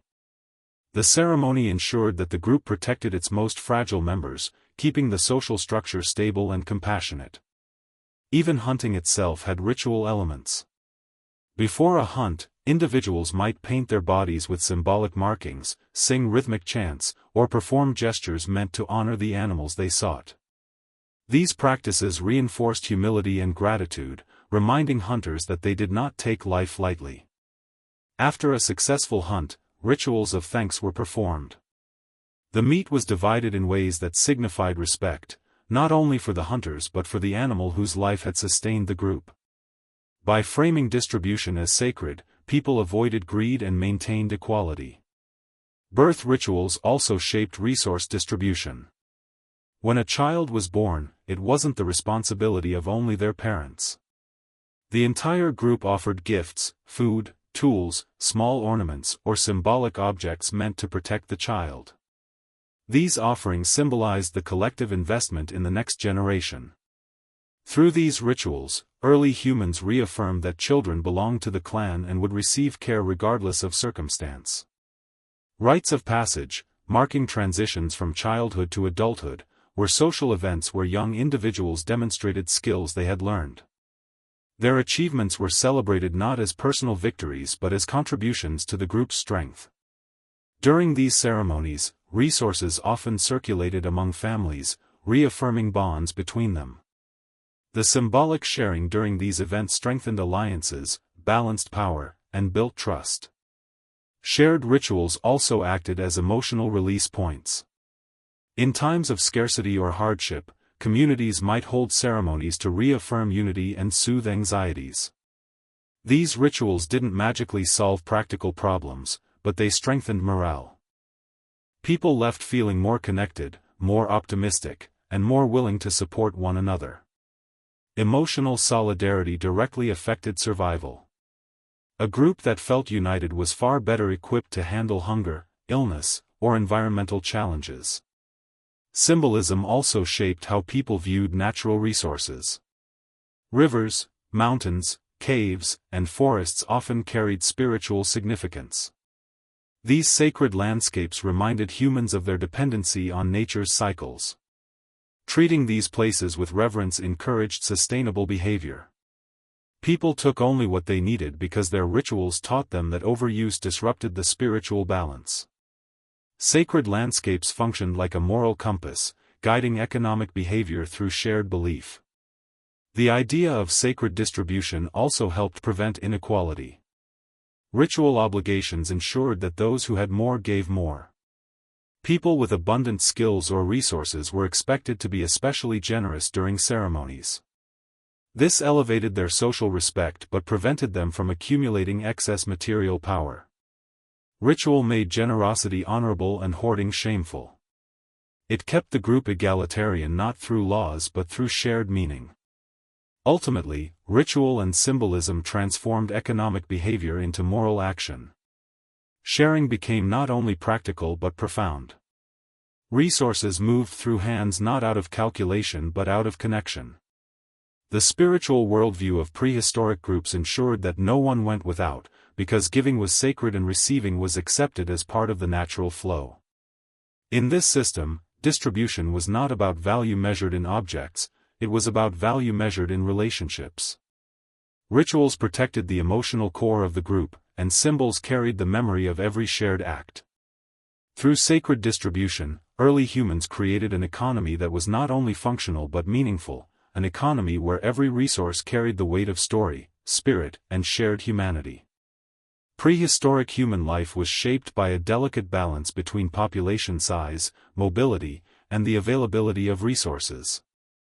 This balance created a stable, sustainable rhythm that allowed early humans to survive for tens of thousands of years without exhausting their environments or creating deep inequality. Unlike later agricultural societies, where rapid population growth and fixed settlements led to scarcity, prehistoric groups maintained a dynamic equilibrium. They moved with the seasons, kept their numbers manageable, and adapted quickly to ecological shifts. This constant balancing act formed the backbone of their economic system and supported a lifestyle that, in many ways, resembled a naturally occurring basic income. Imagine a band of 25 to 40 people traveling across a valley as summer approaches. Their movement is intentional, guided by generations of knowledge about where food grows, where animals migrate, and where water flows cleanest.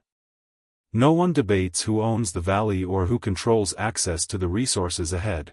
Nature provides freely, and the group takes only what it needs before moving on. Mobility is not inconvenience but freedom. It is a strategy that maintains abundance by preventing any one place from being overused.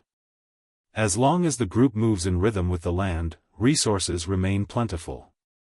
Population size played a crucial role in maintaining this balance. Prehistoric groups rarely grew beyond a few dozen individuals. This wasn't a conscious decision but a natural outcome of mobility and resource limits. A group too large would exhaust food sources quickly and slow down during migrations. A group too small would be vulnerable to predators, illness, or environmental shocks. The optimal size, large enough to share labor and defend against threats, small enough to remain flexible, emerged through centuries of adaptation. This ideal population created stability without requiring laws or leaders to manage it. Mobility also shaped social relationships. Because groups traveled frequently, conflicts could be avoided simply by moving apart temporarily. If tensions grew between two families, they might travel with different subgroups for a season before reuniting. This prevented escalating disputes and allowed emotional space for resolution. In stationary societies, such conflicts could fester and harden. In mobile societies, the landscape itself provided solutions. Movement also brought groups into contact with neighboring bands. These encounters allowed for the exchange of mates, ideas, tools, and stories. Such exchanges prevented inbreeding, encouraged innovation, and formed wide social networks that served as early forms of security. The environment humans inhabited also played a role in creating abundance. Prehistoric ecosystems were rich with diverse sources of food, nuts, fruits, fish, small game, shellfish, roots, and large herbivores. Each season offered different resources, and mobility allowed humans to access them at the ideal time. This seasonal variety created stable nutrition without the need for storage. Even during difficult periods, groups could move to follow migrating herds, seek out ripening plants, or find new water sources. Their knowledge of the land acted as a map of survival, passed down through stories and careful observation. The rhythm of abundance was also supported by the group's approach to reproduction. Early humans had naturally spaced births due to breastfeeding, physical demands, and cultural practices. This spacing ensured that mothers could carry infants during migrations and that resource demands did not spike suddenly. The result was a population that grew slowly, sustainably, and in harmony with ecological cycles. When resources improved, groups might grow slightly. When winters were harsh or migrations failed, populations would decline. This natural fluctuation prevented the overcrowding and strain that later agricultural societies faced. Mobility even influenced mental well-being. Moving through landscapes, experiencing seasonal changes, and engaging with diverse environments created a sense of connection to the world. People did not feel trapped or confined. They carried few possessions, relying instead on knowledge, cooperation, and trust. This lightness fostered emotional resilience. The land was not something to dominate but something to participate in. Abundance was experienced not through accumulation but through movement, awareness, and adaptation. Group unity also depended on mobility. Traveling together required coordination, communication, and shared purpose. Whether crossing rivers, climbing rocky slopes, or searching for new campsites, people relied on one another. Elders guided routes. Experienced gatherers identified safe plants. Hunters scouted ahead for signs of animals or dangers. Children learned by watching, listening, and participating.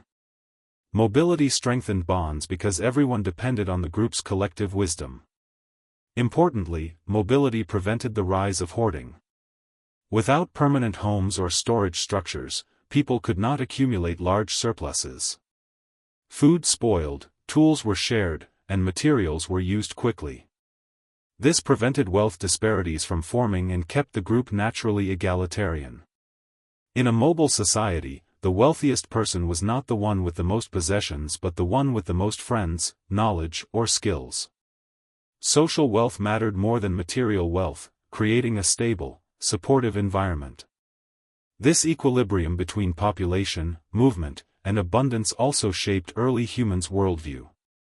They saw themselves as part of a living landscape, guided by the seasons rather than by artificial schedules.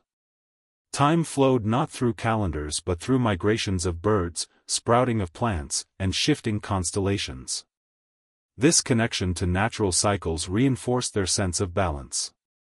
They knew when to move, when to rest, when to gather, when to hunt. They trusted the land because it had sustained countless generations, and the land remained generous because they respected its limits.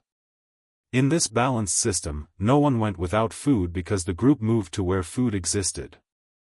No one became isolated because population size encouraged social inclusion. No one faced scarcity alone because abundance was shared. Prehistoric humans lived in a world that, though unpredictable, offered security through flexibility, cooperation, and deep ecological understanding. Life remained in balance because people understood that survival was a dance with nature, not a battle against it. Their population, mobility, and sense of abundance formed an economic structure that protected everyone, echoing a system where the essentials of life were shared as a universal right, simply by being part of the group. Long before the invention of currency, long before merchants traveled between ancient cities, humans created the first networks of exchange. These early markets did not resemble modern trade hubs filled with bargaining and profit-seeking. Instead, they formed slowly, through trust, relationships, and the natural pathways carved by migration. In these exchanges, people traded not because they needed to profit but because connections enriched their lives. The rise of long-distance exchange reveals a fundamental truth about prehistoric humanity. Even without formal economics, humans built systems of circulation that benefited everyone involved. Imagine two small bands traveling along different seasonal routes. One moves inland through forests and hills, carrying stone tools crafted from local flint. The other follows a coastal path, collecting seashells, fish bones, and brightly colored pigments unavailable inland. When these groups encounter each other at a shared gathering site, a river crossing, a fertile valley, or a location marked by ancient rituals, they interact with curiosity and warmth. There is no market stall or bargaining table. Instead, there is conversation, laughter, storytelling, and eventually, the exchange of objects. A shell necklace might be traded for a finely crafted blade. A pigment chunk might be exchanged for a basket woven from tough inland fibers. These exchanges were not purely practical. A stone tool from a faraway region carried meaning as well as utility. A shell from the ocean symbolized connection to distant landscapes. Objects became tokens of relationships, physical reminders that other groups existed, cooperated, and respected one another. These early networks laid the groundwork for the first human market, not as a place of competition but as a space of shared identity. Long-distance exchange emerged naturally from mobility. Because groups traveled regularly, they encountered new resources and new people. Carrying small items during these journeys required minimal effort, and exchanging them created positive social bonds. The exchanges also helped reduce risk. If one region had a poor season for plants or game, neighboring groups might offer resources gathered from areas with better conditions. This form of exchange acted like an early insurance system, spreading ecological risk across a larger network. The earliest traded objects were often lightweight, durable, and symbolically meaningful. Shells, pigments, beads, flint blades, and carved ornaments traveled surprisingly far, sometimes hundreds of miles from their point of origin. Archaeological discoveries have shown that materials like obsidian or certain shells were found extremely far from their natural sources. These patterns indicate that exchange networks stretched across vast territories, linking people who never met directly but who were still connected through chains of trade and gifting. It's important to understand that these early markets were not based on haggling or profit. Trade was embedded in social relationships. A group might give more than it received in one season and receive more the next.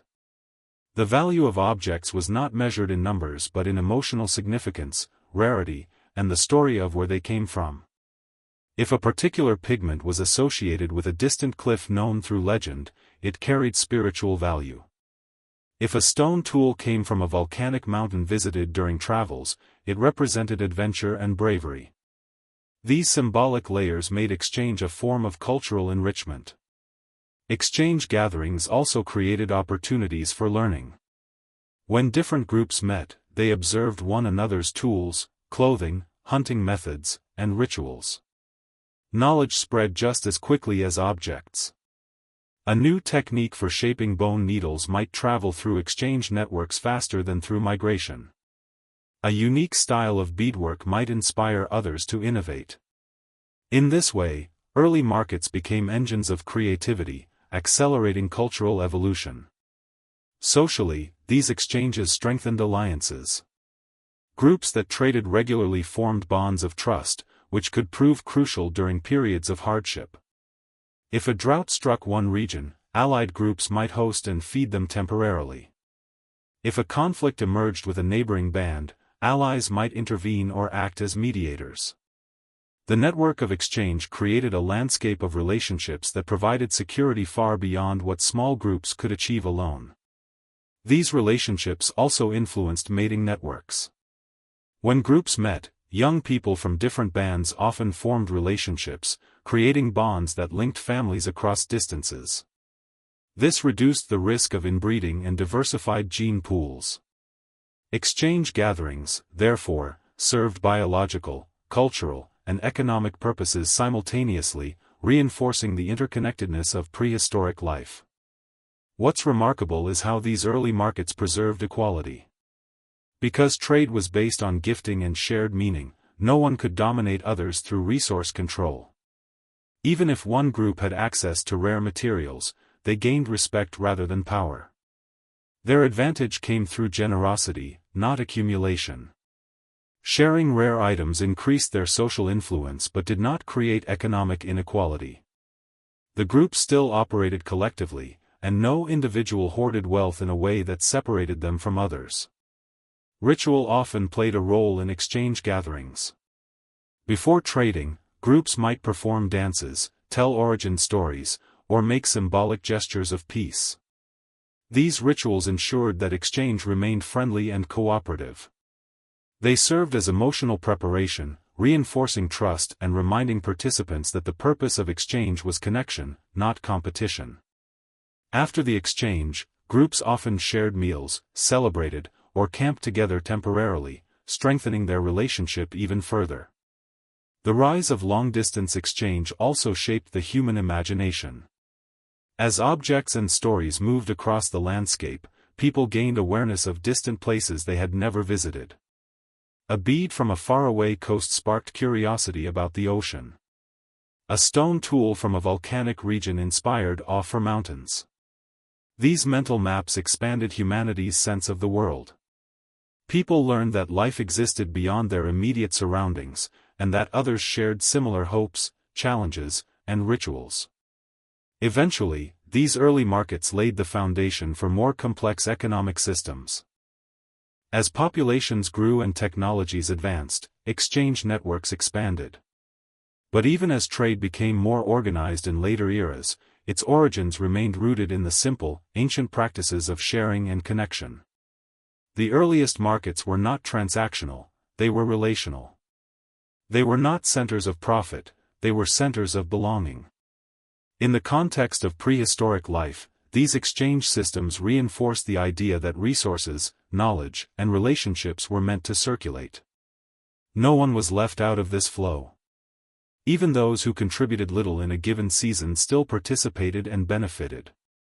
Exchange networks, like the broader prehistoric economy, functioned as a kind of universal support system, one where value moved freely, enriching everyone it touched. The first markets were therefore not marketplaces at all. They were meeting points of generosity, trust, and curiosity. Through them, humanity learned to connect across distances, share abundance, and weave together a world where cooperation traveled farther than any single group could imagine. In the deep past, before written history and before the rise of patriarchal social structures, women played roles that were foundational to human survival, stability, and social balance. Prehistoric societies were not perfect utopias, but they were far more egalitarian than most later civilizations.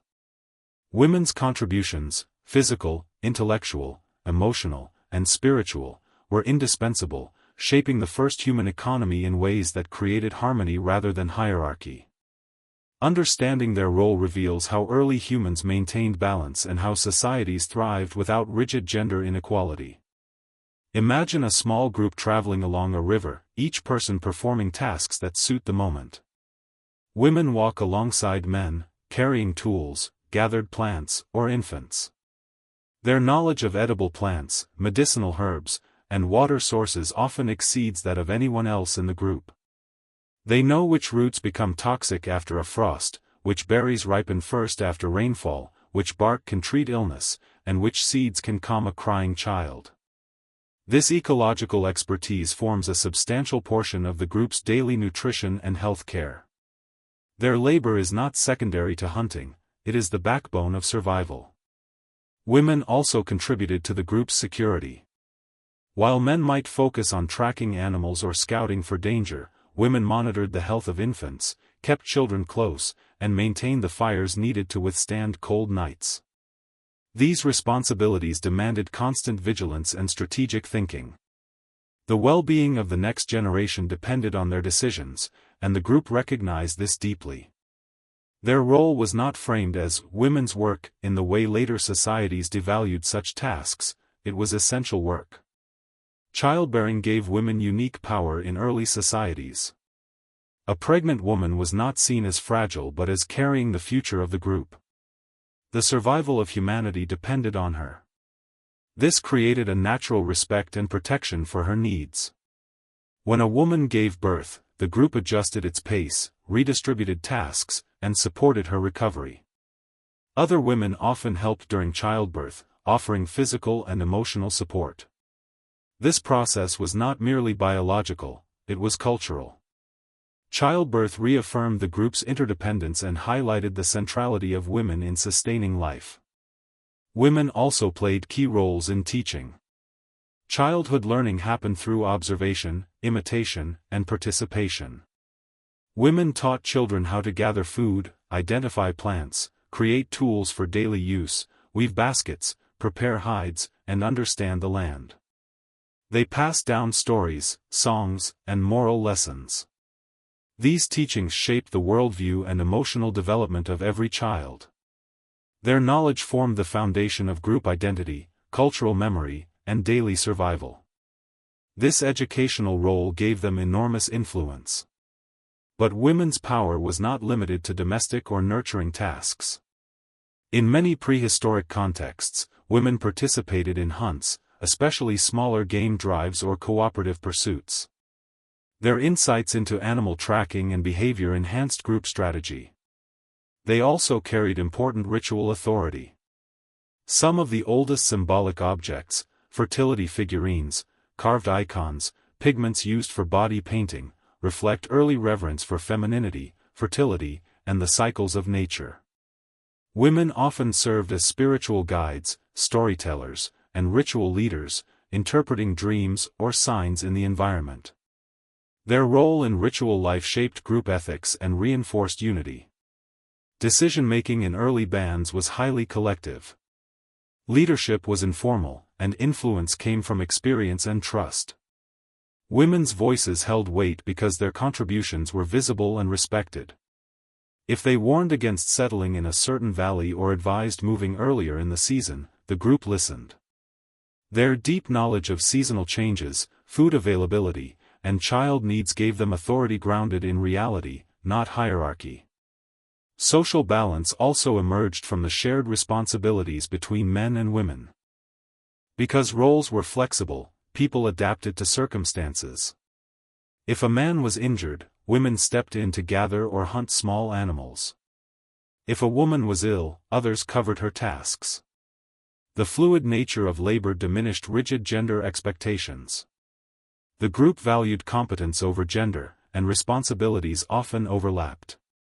This allowed early societies to remain resilient, responsive, and cooperative.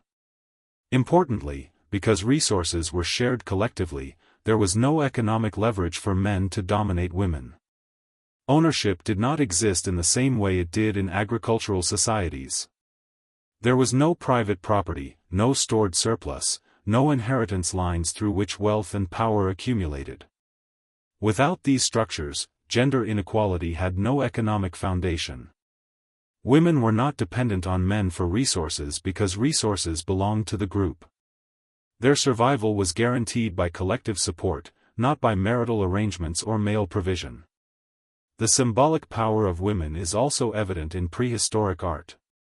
Many cave paintings include female figures, handprints from women and children, and scenes suggesting that women participated in ceremonial or artistic activities. The famous Venus figurines, carved representations of the female form, reveal a reverence for fertility, womanhood, and the cycles of life. These objects were created by early humans who understood that survival depended not just on strength but on reproduction, nourishment, and continuity, roles tied fundamentally to women. Women's power manifested not as domination but as balance. Their perspective shaped decisions, their labor sustained daily life, and their emotional intelligence maintained group cohesion. They were central to conflict resolution, using empathy, storytelling, and humor to ease tensions. Their ability to perceive subtle shifts in social dynamics made them essential in preserving harmony. This emotional labor was not invisible, it was valued because it kept the group united in times of stress. Even the basic rhythms of group life reflected the influence of women. The timing of migrations often aligned with reproductive cycles, births, or the needs of nursing mothers. Campsites were chosen with attention to safety for infants and access to resources for children. These decisions guided the entire group's movement and strategy. Women were not just participating in society, they were shaping its course. In prehistoric life, power did not mean dominance. It meant influence, contribution, and respect. Women held power because their skills, knowledge, and roles were essential. Their presence balanced the group, softened conflict, guided decisions, and nurtured the next generation. This balance prevented inequality from taking root and ensured that early human societies remained cooperative and harmonious. The prehistoric model of gender relations reveals that humanity's earliest success was built not on rigid hierarchies but on shared contributions. Women's power was woven into every part of life: economic, emotional, ecological, and spiritual. And this balance played a crucial role in sustaining the first human economy, demonstrating that cooperation, not domination, was the true source of our species' strength. For tens of thousands of years, early humans lived in a world whose rhythms they understood intimately. Seasons returned predictably, herds migrated along familiar paths, and landscapes shifted slowly enough for knowledge to keep pace. But then came moments when the climate changed abruptly, when ice advanced, rivers dried, forests thinned, and entire ecosystems collapsed almost overnight. These environmental upheavals were more than physical challenges, they were psychological shocks that forced humanity to rethink everything. When the weather changed, so did the structure of society, cooperation, and survival. These moments were crucibles that reshaped the first human economy. Imagine a group waking to a morning colder than any they've experienced before. Frost coats the grass where there had never been frost, and the wind bites sharply. The animals they hunted have migrated early. Berries that usually ripen in abundance fail to appear. The river runs lower than expected. At first, the group responds with patience. Nature is unpredictable, after all. But then the cold persists, or the dryness deepens. Days turn into weeks, and unsettling signs multiply. The ecological patterns passed down through generations no longer apply. Knowledge that once sustained the group suddenly fails. This rupture forces innovation, adaptation, and sometimes, difficult choices. Climate shifts, whether abrupt cold snaps, prolonged droughts, or storms of unprecedented intensity, challenged the very foundation of prehistoric life. Everything depended on mobility, ecological knowledge, and stable seasonal patterns. When those patterns broke, the entire system trembled. The first consequence was fear, not individual panic, but collective uncertainty. Around the fire, elders debated new migration routes, hunters discussed recent failures, and gatherers shared observations of dying plants or strange animal behavior. These discussions were not mere complaints, they were survival meetings, mapping out a rapidly changing world. In these moments, cooperation became more important than ever. Groups that fractured under stress often perished. Those that banded together survived. People shared food more generously, knowing the next hunt might fail. Hunters took greater risks. Gatherers traveled farther. Toolmakers experimented urgently with new designs suited to changing conditions, thicker clothing for colder climates, new snares for unfamiliar prey, new containers to gather water during drought. Necessity pushed innovation, but innovation required shared effort. The entire group acted like a single organism adjusting to an environmental shock. Migration was one of the most significant responses to climate change. When grasslands dried or glaciers advanced, groups had no choice but to move toward greener, safer regions. These migrations were massive undertakings. They meant leaving behind sacred places, burial sites, and ancestral pathways. They meant confronting unfamiliar landscapes, rival groups, and new predators. Yet migration was also a test of unity. Groups that trusted one another moved efficiently, those plagued by conflict struggled. Leadership, usually informal in prehistoric life, became vital. The individuals with the most ecological insight or calm judgment guided the group. Their wisdom could mean the difference between finding fertile valleys or wandering into perilous territory. As humans migrated into new regions, they encountered different climates that required different survival strategies. Moving north might mean learning to track animals adapted to snow. Moving into dense forests required mastering new plant knowledge. Moving toward coasts introduced tides, shellfish, and fish as important food sources. Each relocation reshaped the group's daily routines, tools, and diet. The economy of survival shifted as the environment shifted. Climate upheaval also reshaped relationships between groups. Scarcity could trigger competition, but more often, it encouraged cooperation. When two migrating bands met, they exchanged information about distant lands, rivers ahead, dangerous cliffs, new resources. Sometimes they shared food or space temporarily. These alliances created broader safety nets. In desperate times, a friendly neighboring group could mean shelter, guidance, or marriage alliances that strengthened genetic and social resilience. Climate change forged bonds across distances, creating a web of relationships that extended beyond immediate kin. Yet conflict was equally possible. When resources became scarce, territorial disputes occasionally emerged. A group already settled in a fertile region might be wary of newcomers. Rituals of peace, song, gesture, or offering, became essential cultural tools to prevent violence. Even then, tensions could rise. These conflicts were not wars in the modern sense, but they were moments of intense negotiation, sometimes resulting in group splitting, merging, or relocating further than planned. Climate stress revealed both humanity's cooperative instincts and its vulnerabilities.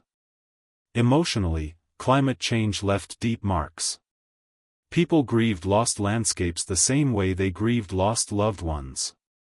A river that dried or a forest that burned was not just a resource, it was a memory, a teacher, a spiritual presence. Losing these familiar places meant losing parts of identity. Rituals emerged to mourn the land itself. Songs honored vanished herds. Stories preserved the memory of places left behind. These emotional practices helped groups cope with trauma and reinforced unity through shared mourning. Interestingly, climate upheavals often sparked cultural leaps. The need to innovate accelerated toolmaking. New forms of clothing, shelter, and hunting tools appeared. Fire became even more essential in colder climates, leading to improved fire-starting techniques. Symbolic behavior increased as groups sought meaning in dramatic change. Cave art flourished during some of the coldest periods in prehistoric Europe, not because life was easy, but because creativity helped humans emotionally navigate upheaval. Climate change also pushed humans into environments they might never have entered otherwise. The spread of Homo sapiens across Eurasia, Australia, and eventually the Americas was influenced heavily by shifting weather patterns.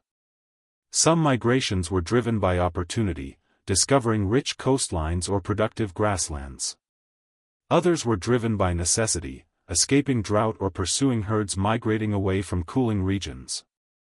Each movement expanded human adaptability and broadened the reach of early exchange networks. Yet through all the stress and upheaval, one constant remained: the group protected its most vulnerable.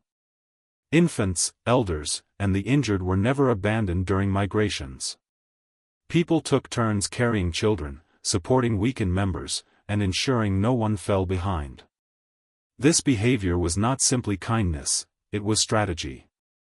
Abandoning the vulnerable would weaken the group emotionally and risk future retaliation from nature itself, as early belief systems often framed. Survival depended on unity, and unity meant shared burden.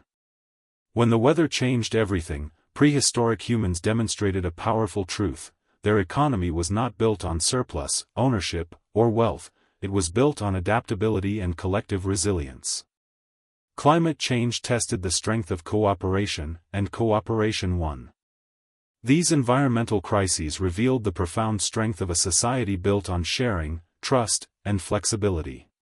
Far from collapsing, many groups emerged stronger, wiser, and more interconnected. In the end, climate upheaval did not just change landscapes, it reshaped humanity. It forced innovation, encouraged migration, deepened social bonds, and expanded our understanding of the world. When the weather changed everything, humans adapted together, proving that our earliest economic system, rooted in cooperation, was resilient enough to survive even the most dramatic forces of nature. Before agriculture transformed human life, there was a long transitional period when the seeds of inequality quietly began to sprout. Prehistoric societies had thrived for millennia through cooperation, shared resources, flexible roles, and deep interdependence. But as certain regions experienced changing climates, seasonal abundance, and new technological innovations, subtle cracks began to appear in the egalitarian structure. These shifts didn't immediately create hierarchies or ownership, but they planted the first tiny seeds of inequality that would later bloom into class systems, territorial conflicts, and economic disparity. Imagine a group settling temporarily near a river where fish gather seasonally in massive numbers. For weeks, food is so abundant that the group barely needs to move. They dry the fish, smoke the meat, collect more than they can eat, and store it in baskets or pits lined with grasses. It feels like a dream compared to the uncertainty of constant migration. The landscape provides enough to relax, experiment, and take risks that would normally be impractical. At first, this abundance strengthens their social bonds. Everyone works together to gather, preserve, and celebrate. But slowly, the group begins to notice that certain tasks require different kinds of skill and effort. Someone with deep knowledge of drying methods becomes central to food preservation. Someone skilled in weaving baskets becomes indispensable. Someone who can predict fish migrations becomes a valuable guide. These skills, once interchangeable or easily taught, now create subtle differences in influence. People begin to rely on certain individuals more consistently, shifting the social balance in ways small but noticeable. Storage itself becomes a pivotal shift. When food can be stored for weeks or months, the idea of surplus emerges. Previously, food flowed freely because it could not be hoarded. Now, stored resources create moments when someone must guard or oversee them. The responsibility is practical at first, preventing animals from stealing the food, protecting it from mold, or ensuring it's distributed before it spoils. But with responsibility comes influence. The person who knows where the food is stored, how much remains, and how it should be used gains quiet authority. This authority is not yet dominance, it is trust-based and fragile.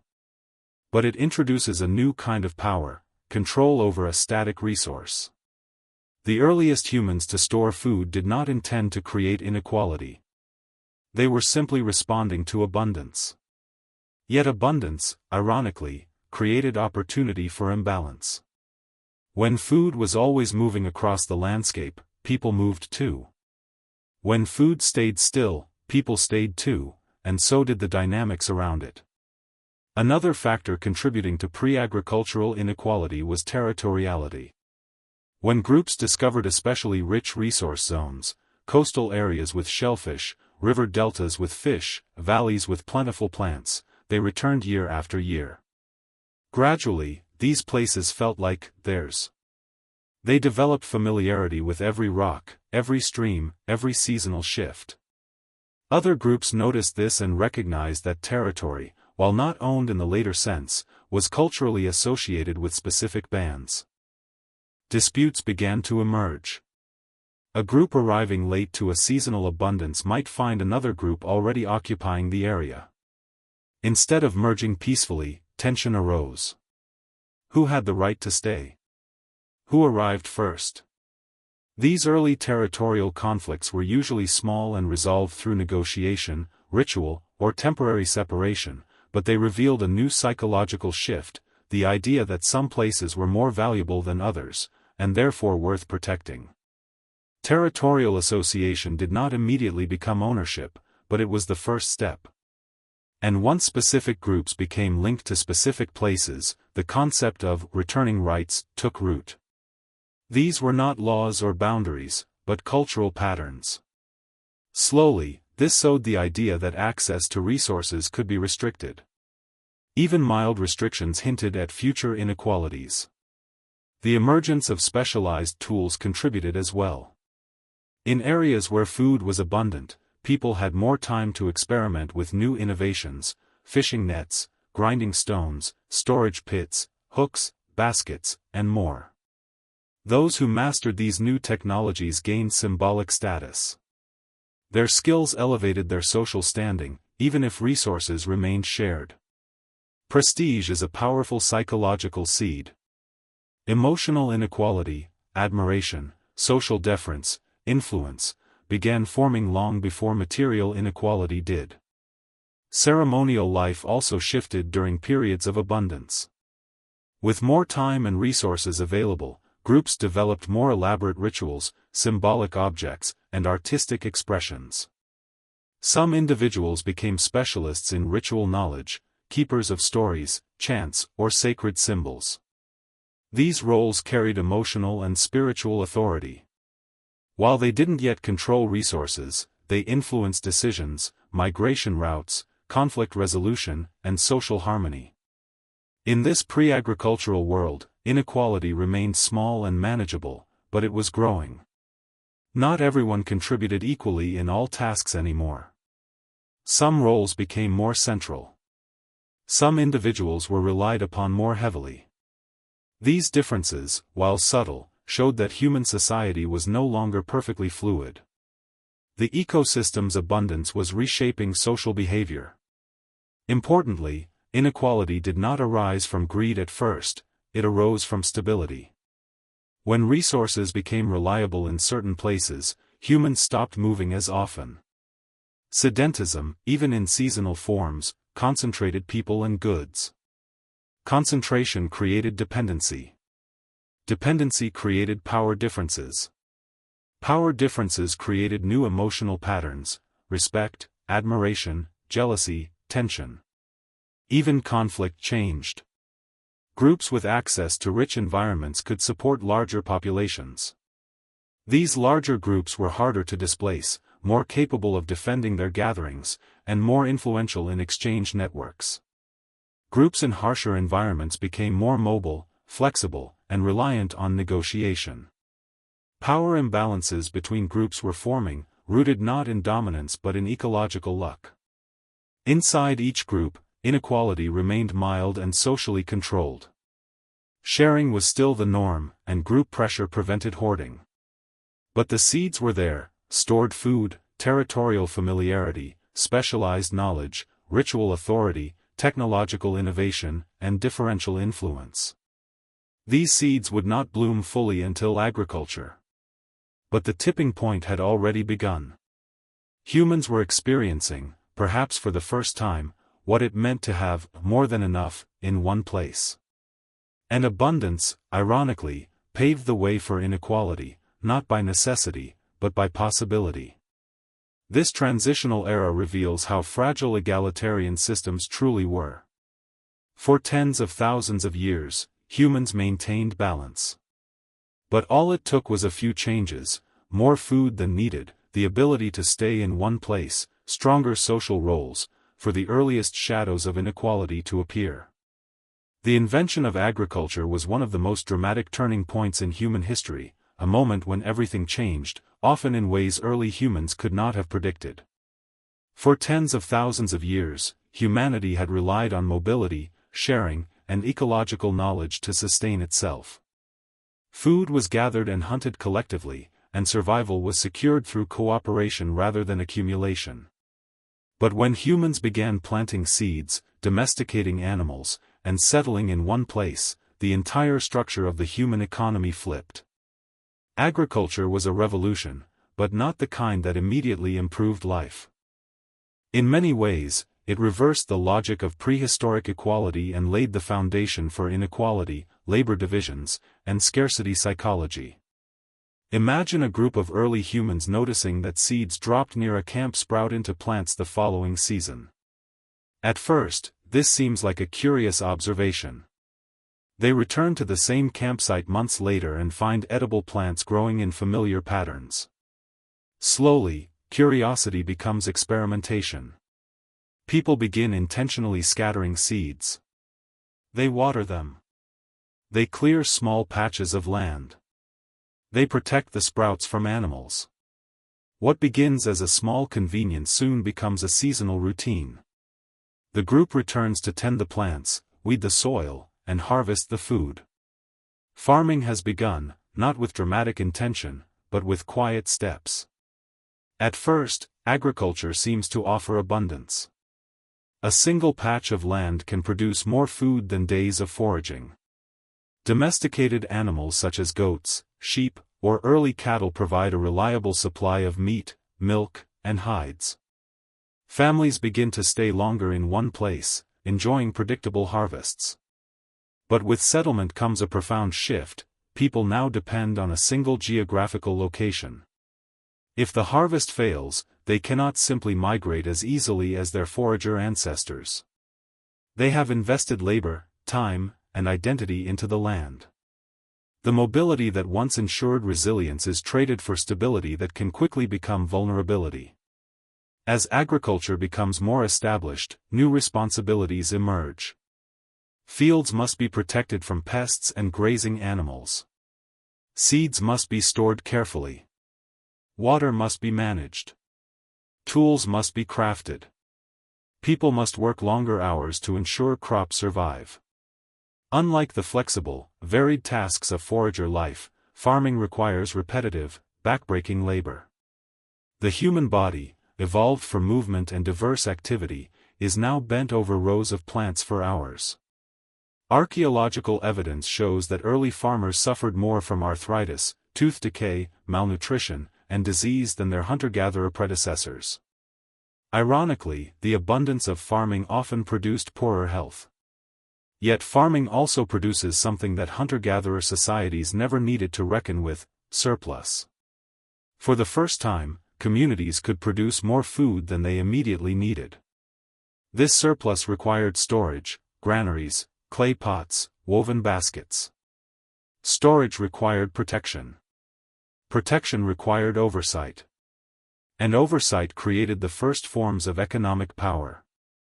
The people who managed the surplus, those who knew how much food was stored, who guarded it, who distributed it, held new influence. This shift was subtle at first, but over generations, it created hierarchical structures. Sedentary life also allowed population to grow. More food supported more children, and larger families became possible. Population growth required even more food, which required more land, which required even more labor. The cycle intensified. Groups that once lived lightly on the land became locked into a demanding agricultural treadmill. More mouths meant more pressure to produce, and more production meant more work. Farming communities often found themselves living in crowded settlements where disease spread quickly. The psychological stress of fixed living, predictable workloads, and seasonal anxiety replaced the fluid, resilient lifestyle of mobile foragers. Property emerged next. Land became valuable not because it held spiritual meaning, but because it produced food. Families began to claim plots as theirs. Storage pits were guarded. Tools were owned rather than shared. The concept of ownership, once unnecessary, now became central to community organization. This created the first social divides. Some families had access to better soil or larger plots. Some stored more food than others. Inequality, which had once been limited to subtle differences in skill or influence, now became material. As property solidified, inheritance followed. For the first time in human history, wealth could be passed down rather than redistributed with each generation. Children of land-rich families inherited not only resources but status. Children of less fortunate families inherited scarcity. This stratification broke the ancient pattern where each generation began on equal footing. Instead, farming societies developed layers: those who controlled food, those who worked the land, and those who had little. Inequality became a structural reality, not an episodic occurrence. Agriculture also transformed gender roles. While forager societies valued both men's and women's contributions, farming increasingly emphasized male labor in fields and animal management. Women, tied to the household or child care due to sedentary living, became associated with domestic spaces. Over generations, this shift undermined the relative equality of prehistoric gender dynamics. Patriarchal norms took root not through ideology but through economic structure. Those who controlled fields and herds gained more decision-making power. Those tied to domestic tasks gradually lost influence. Another profound change was the relationship between humans and nature. Foragers adapted to the environment, farmers reshaped it. They cleared forests, burned fields, diverted rivers, and enclosed land. Nature was no longer a partner but a resource to be managed, dominated, and controlled. This shift created a new psychology, one rooted in ownership and extraction. The sustainability of ecosystems was often sacrificed to the short-term needs of growing populations, leading to soil depletion, erosion, and ecological strain. Scarcity psychology also emerged. Even with surplus, farming societies worried constantly about the next harvest. Weather, pests, droughts, floods, any disaster could devastate their entire food supply. Fear replaced the confidence that mobile foragers drew from diverse landscapes. People began to plan obsessively, store anxiously, and guard resources fiercely. Scarcity became an emotional reality even in times of plenty. This new economic system also required new forms of leadership. Coordinating labor, maintaining irrigation systems, organizing harvests, and managing surplus demanded centralized decision-making. Leaders, often men who controlled land or storage, emerged as authority figures. Hierarchies grew around them: advisors, managers, enforcers. Over generations, these proto-governments hardened into early chiefdoms and states. Agriculture thus laid the foundation for political power structures that would dominate for millennia. And yet, agriculture also offered undeniable benefits. It supported larger communities, allowed cultural advancements, stabilized seasonal food supplies, and created the conditions for monumental architecture, art, writing, and complex societies. But these achievements came with costs borne largely by the average person, whose daily life became harder, more structured, and less free than that of their ancestors. Agriculture, in essence, reversed the original human economy. Instead of mobility, there was settlement. Instead of sharing, there was ownership. Instead of flexibility, there was specialization. Instead of equality, there was hierarchy. Instead of environmental harmony, there was manipulation. The basic security enjoyed for tens of thousands of years began to erode.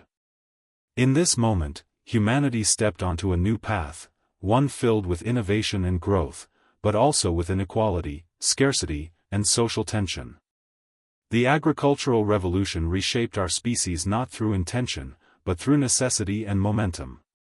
It was the great economic reversal that set the stage for civilization, and for every struggle and achievement that followed. The rise of agriculture transformed the human relationship with resources in ways both subtle and profound. Ironically, it was during this period, when humans could produce more food than ever before, that the idea of scarcity took root. For tens of thousands of years, the natural rhythms of forager life prevented the emergence of artificial scarcity. Food could not be hoarded for long, mobility allowed people to escape depleted regions, and sharing ensured that no one starved alone. But once humans settled and began producing surplus, scarcity became something new, a human-made reality shaped by storage, ownership, and unequal distribution. It was in this world of plenty that people first learned to fear not having enough. Imagine a newly settled farming village following a productive harvest. Granaries are filled with grains, clay pots brim with dried fruits, and animal pens hold growing herds. At first glance, this seems like a triumph, abundance secured through labor and landscape. But beneath the surface, anxiety spreads.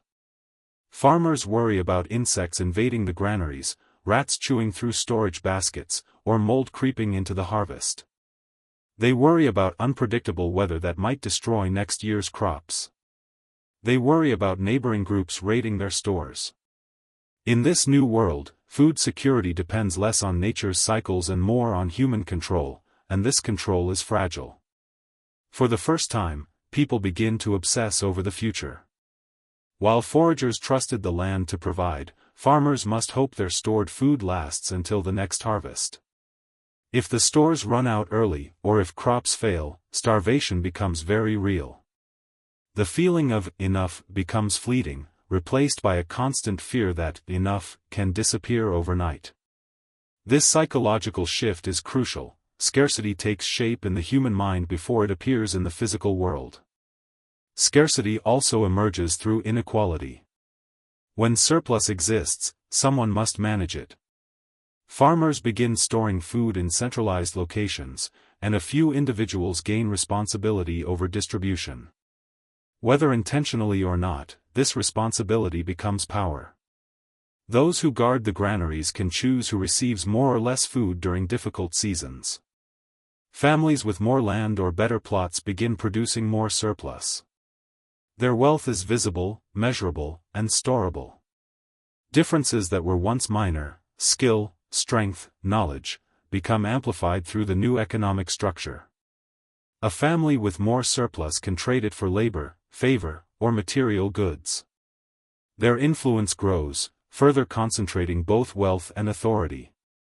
This concentration marks a departure from prehistoric equality. Foragers had lived in social worlds where survival required fluidity and sharing. Now, groups begin to see the emergence of hierarchy. Some people become land-rich and food-rich. Others become dependent on them. Scarcity becomes a tool of social control. Those with less fear approaching those with more, asking for loans of grain or access to land. Debt becomes a possibility. The seeds of economic stratification, unknown in previous eras, begin to take root. Another dimension of scarcity appears in gender relations. As farming intensifies, roles become rigid. Men, who often manage fields and livestock, gain greater authority over productive resources. Women, whose labor shifts toward childrearing and domestic tasks in sedentary life, lose some of the status they held in mobile forager societies. This imbalance further deepens inequality. Control over food becomes control over people, and the concept of scarcity influences social dynamics in every direction. Scarcity also becomes embedded in cultural thinking. Agricultural societies begin to develop rituals, myths, and stories centered on hunger, fear, and divine control of weather. Gods of rain, harvest, and fertility begin to dominate spiritual life.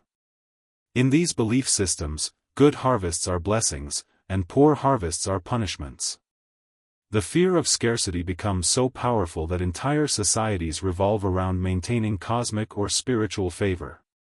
These beliefs influence community behavior, reinforcing obedience, social cohesion, and acceptance of authority.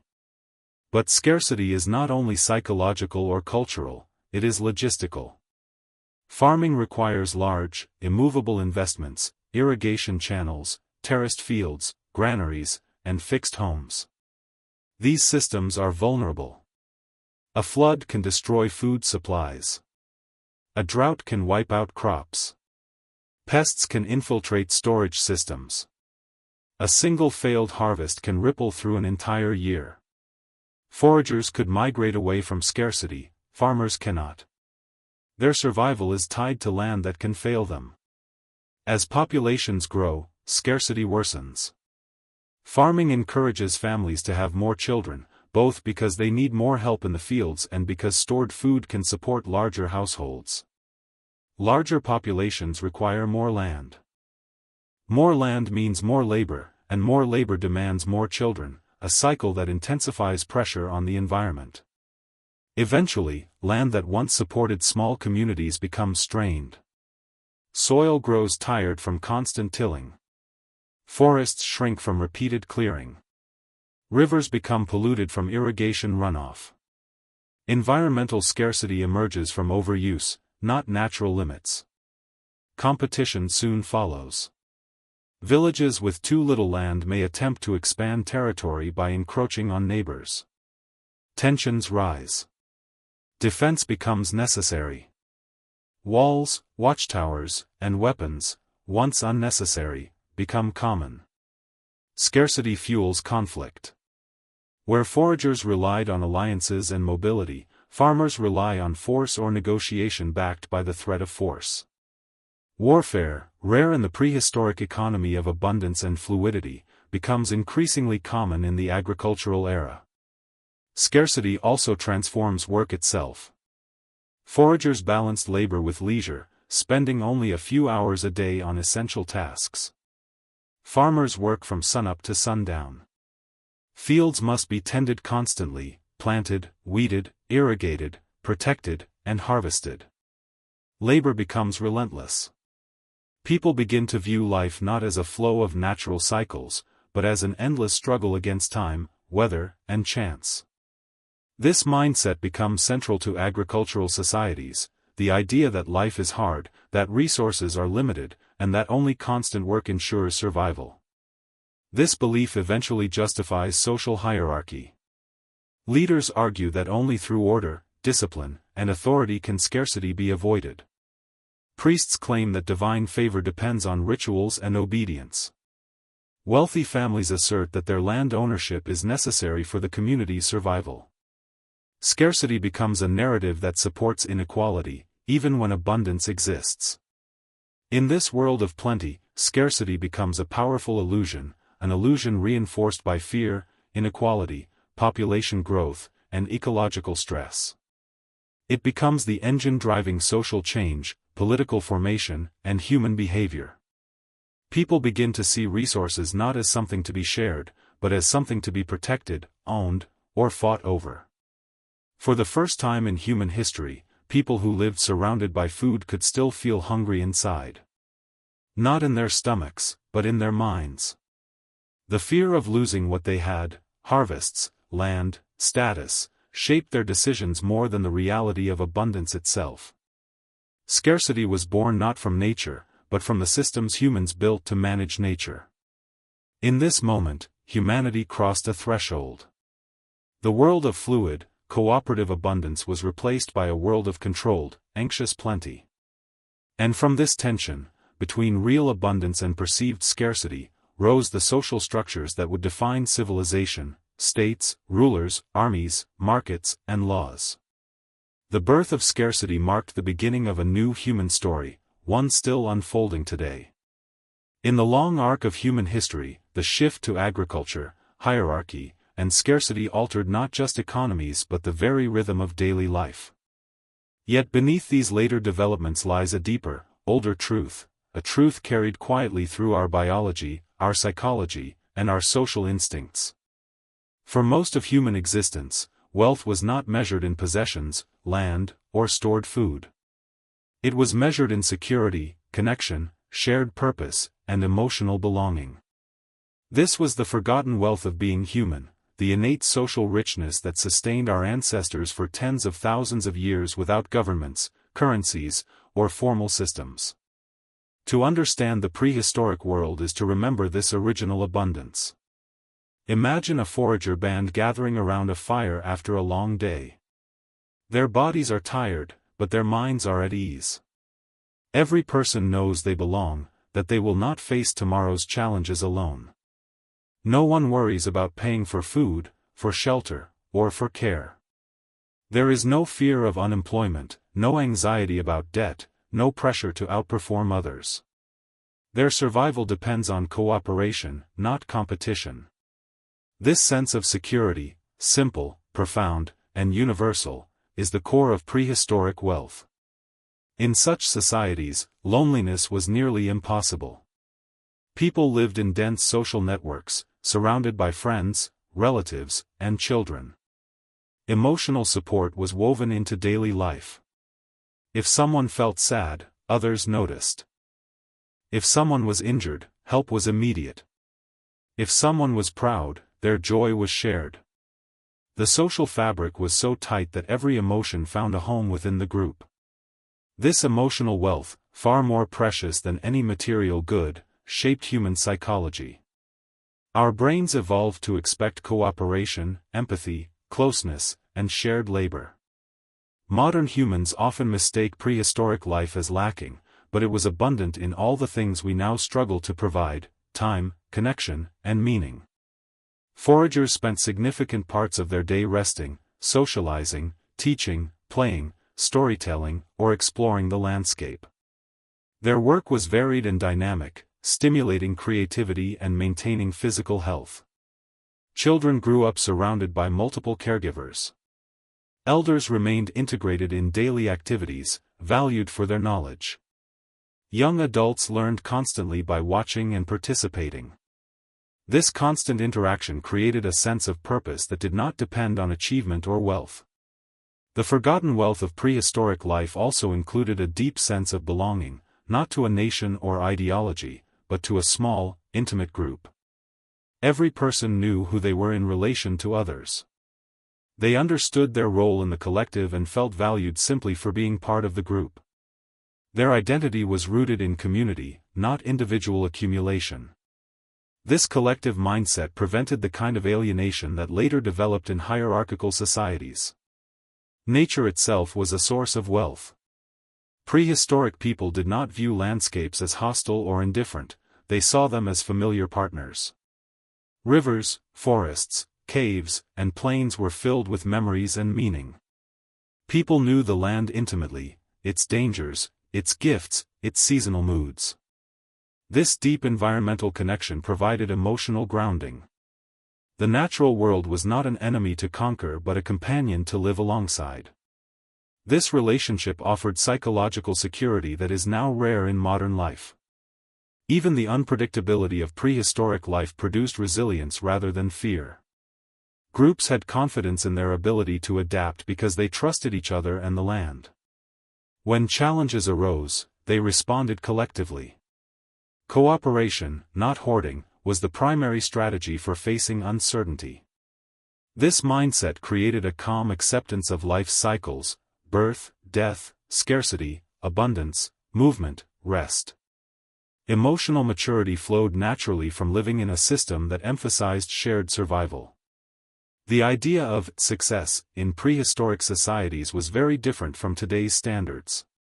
Success was measured by the strength of relationships, the health of children, the wisdom of elders, and the community's ability to thrive together. No one sought to become richer than others, they sought to maintain balance, harmony, and continuity. The absence of wealth inequality prevented the corrosive comparisons that plague modern life. There was no concept of failure as a personal flaw, only circumstances to be met together. As agriculture and inequality rose, much of this wealth faded from daily experience. People began living in large, impersonal settlements where not everyone knew each other. Work became repetitive and demanding. Surplus became necessary for survival, and competition for resources emerged. Hierarchies grew. Stress and anxiety increased. Communities fractured into social classes. The wealth of belonging, so fundamental before, became harder to access. Yet traces of this older wealth remain in our minds and bodies. We still feel joy in cooperation, comfort in shared meals, and meaning in helping others. We still crave connection, storytelling, and communal support. Our psychology still responds positively to the rhythms of nature, the warmth of firelight, and the presence of trusted companions. The prehistoric economy may be gone, but the emotional blueprint it created still shapes us. The forgotten wealth of being human invites us to reconsider what it means to live well.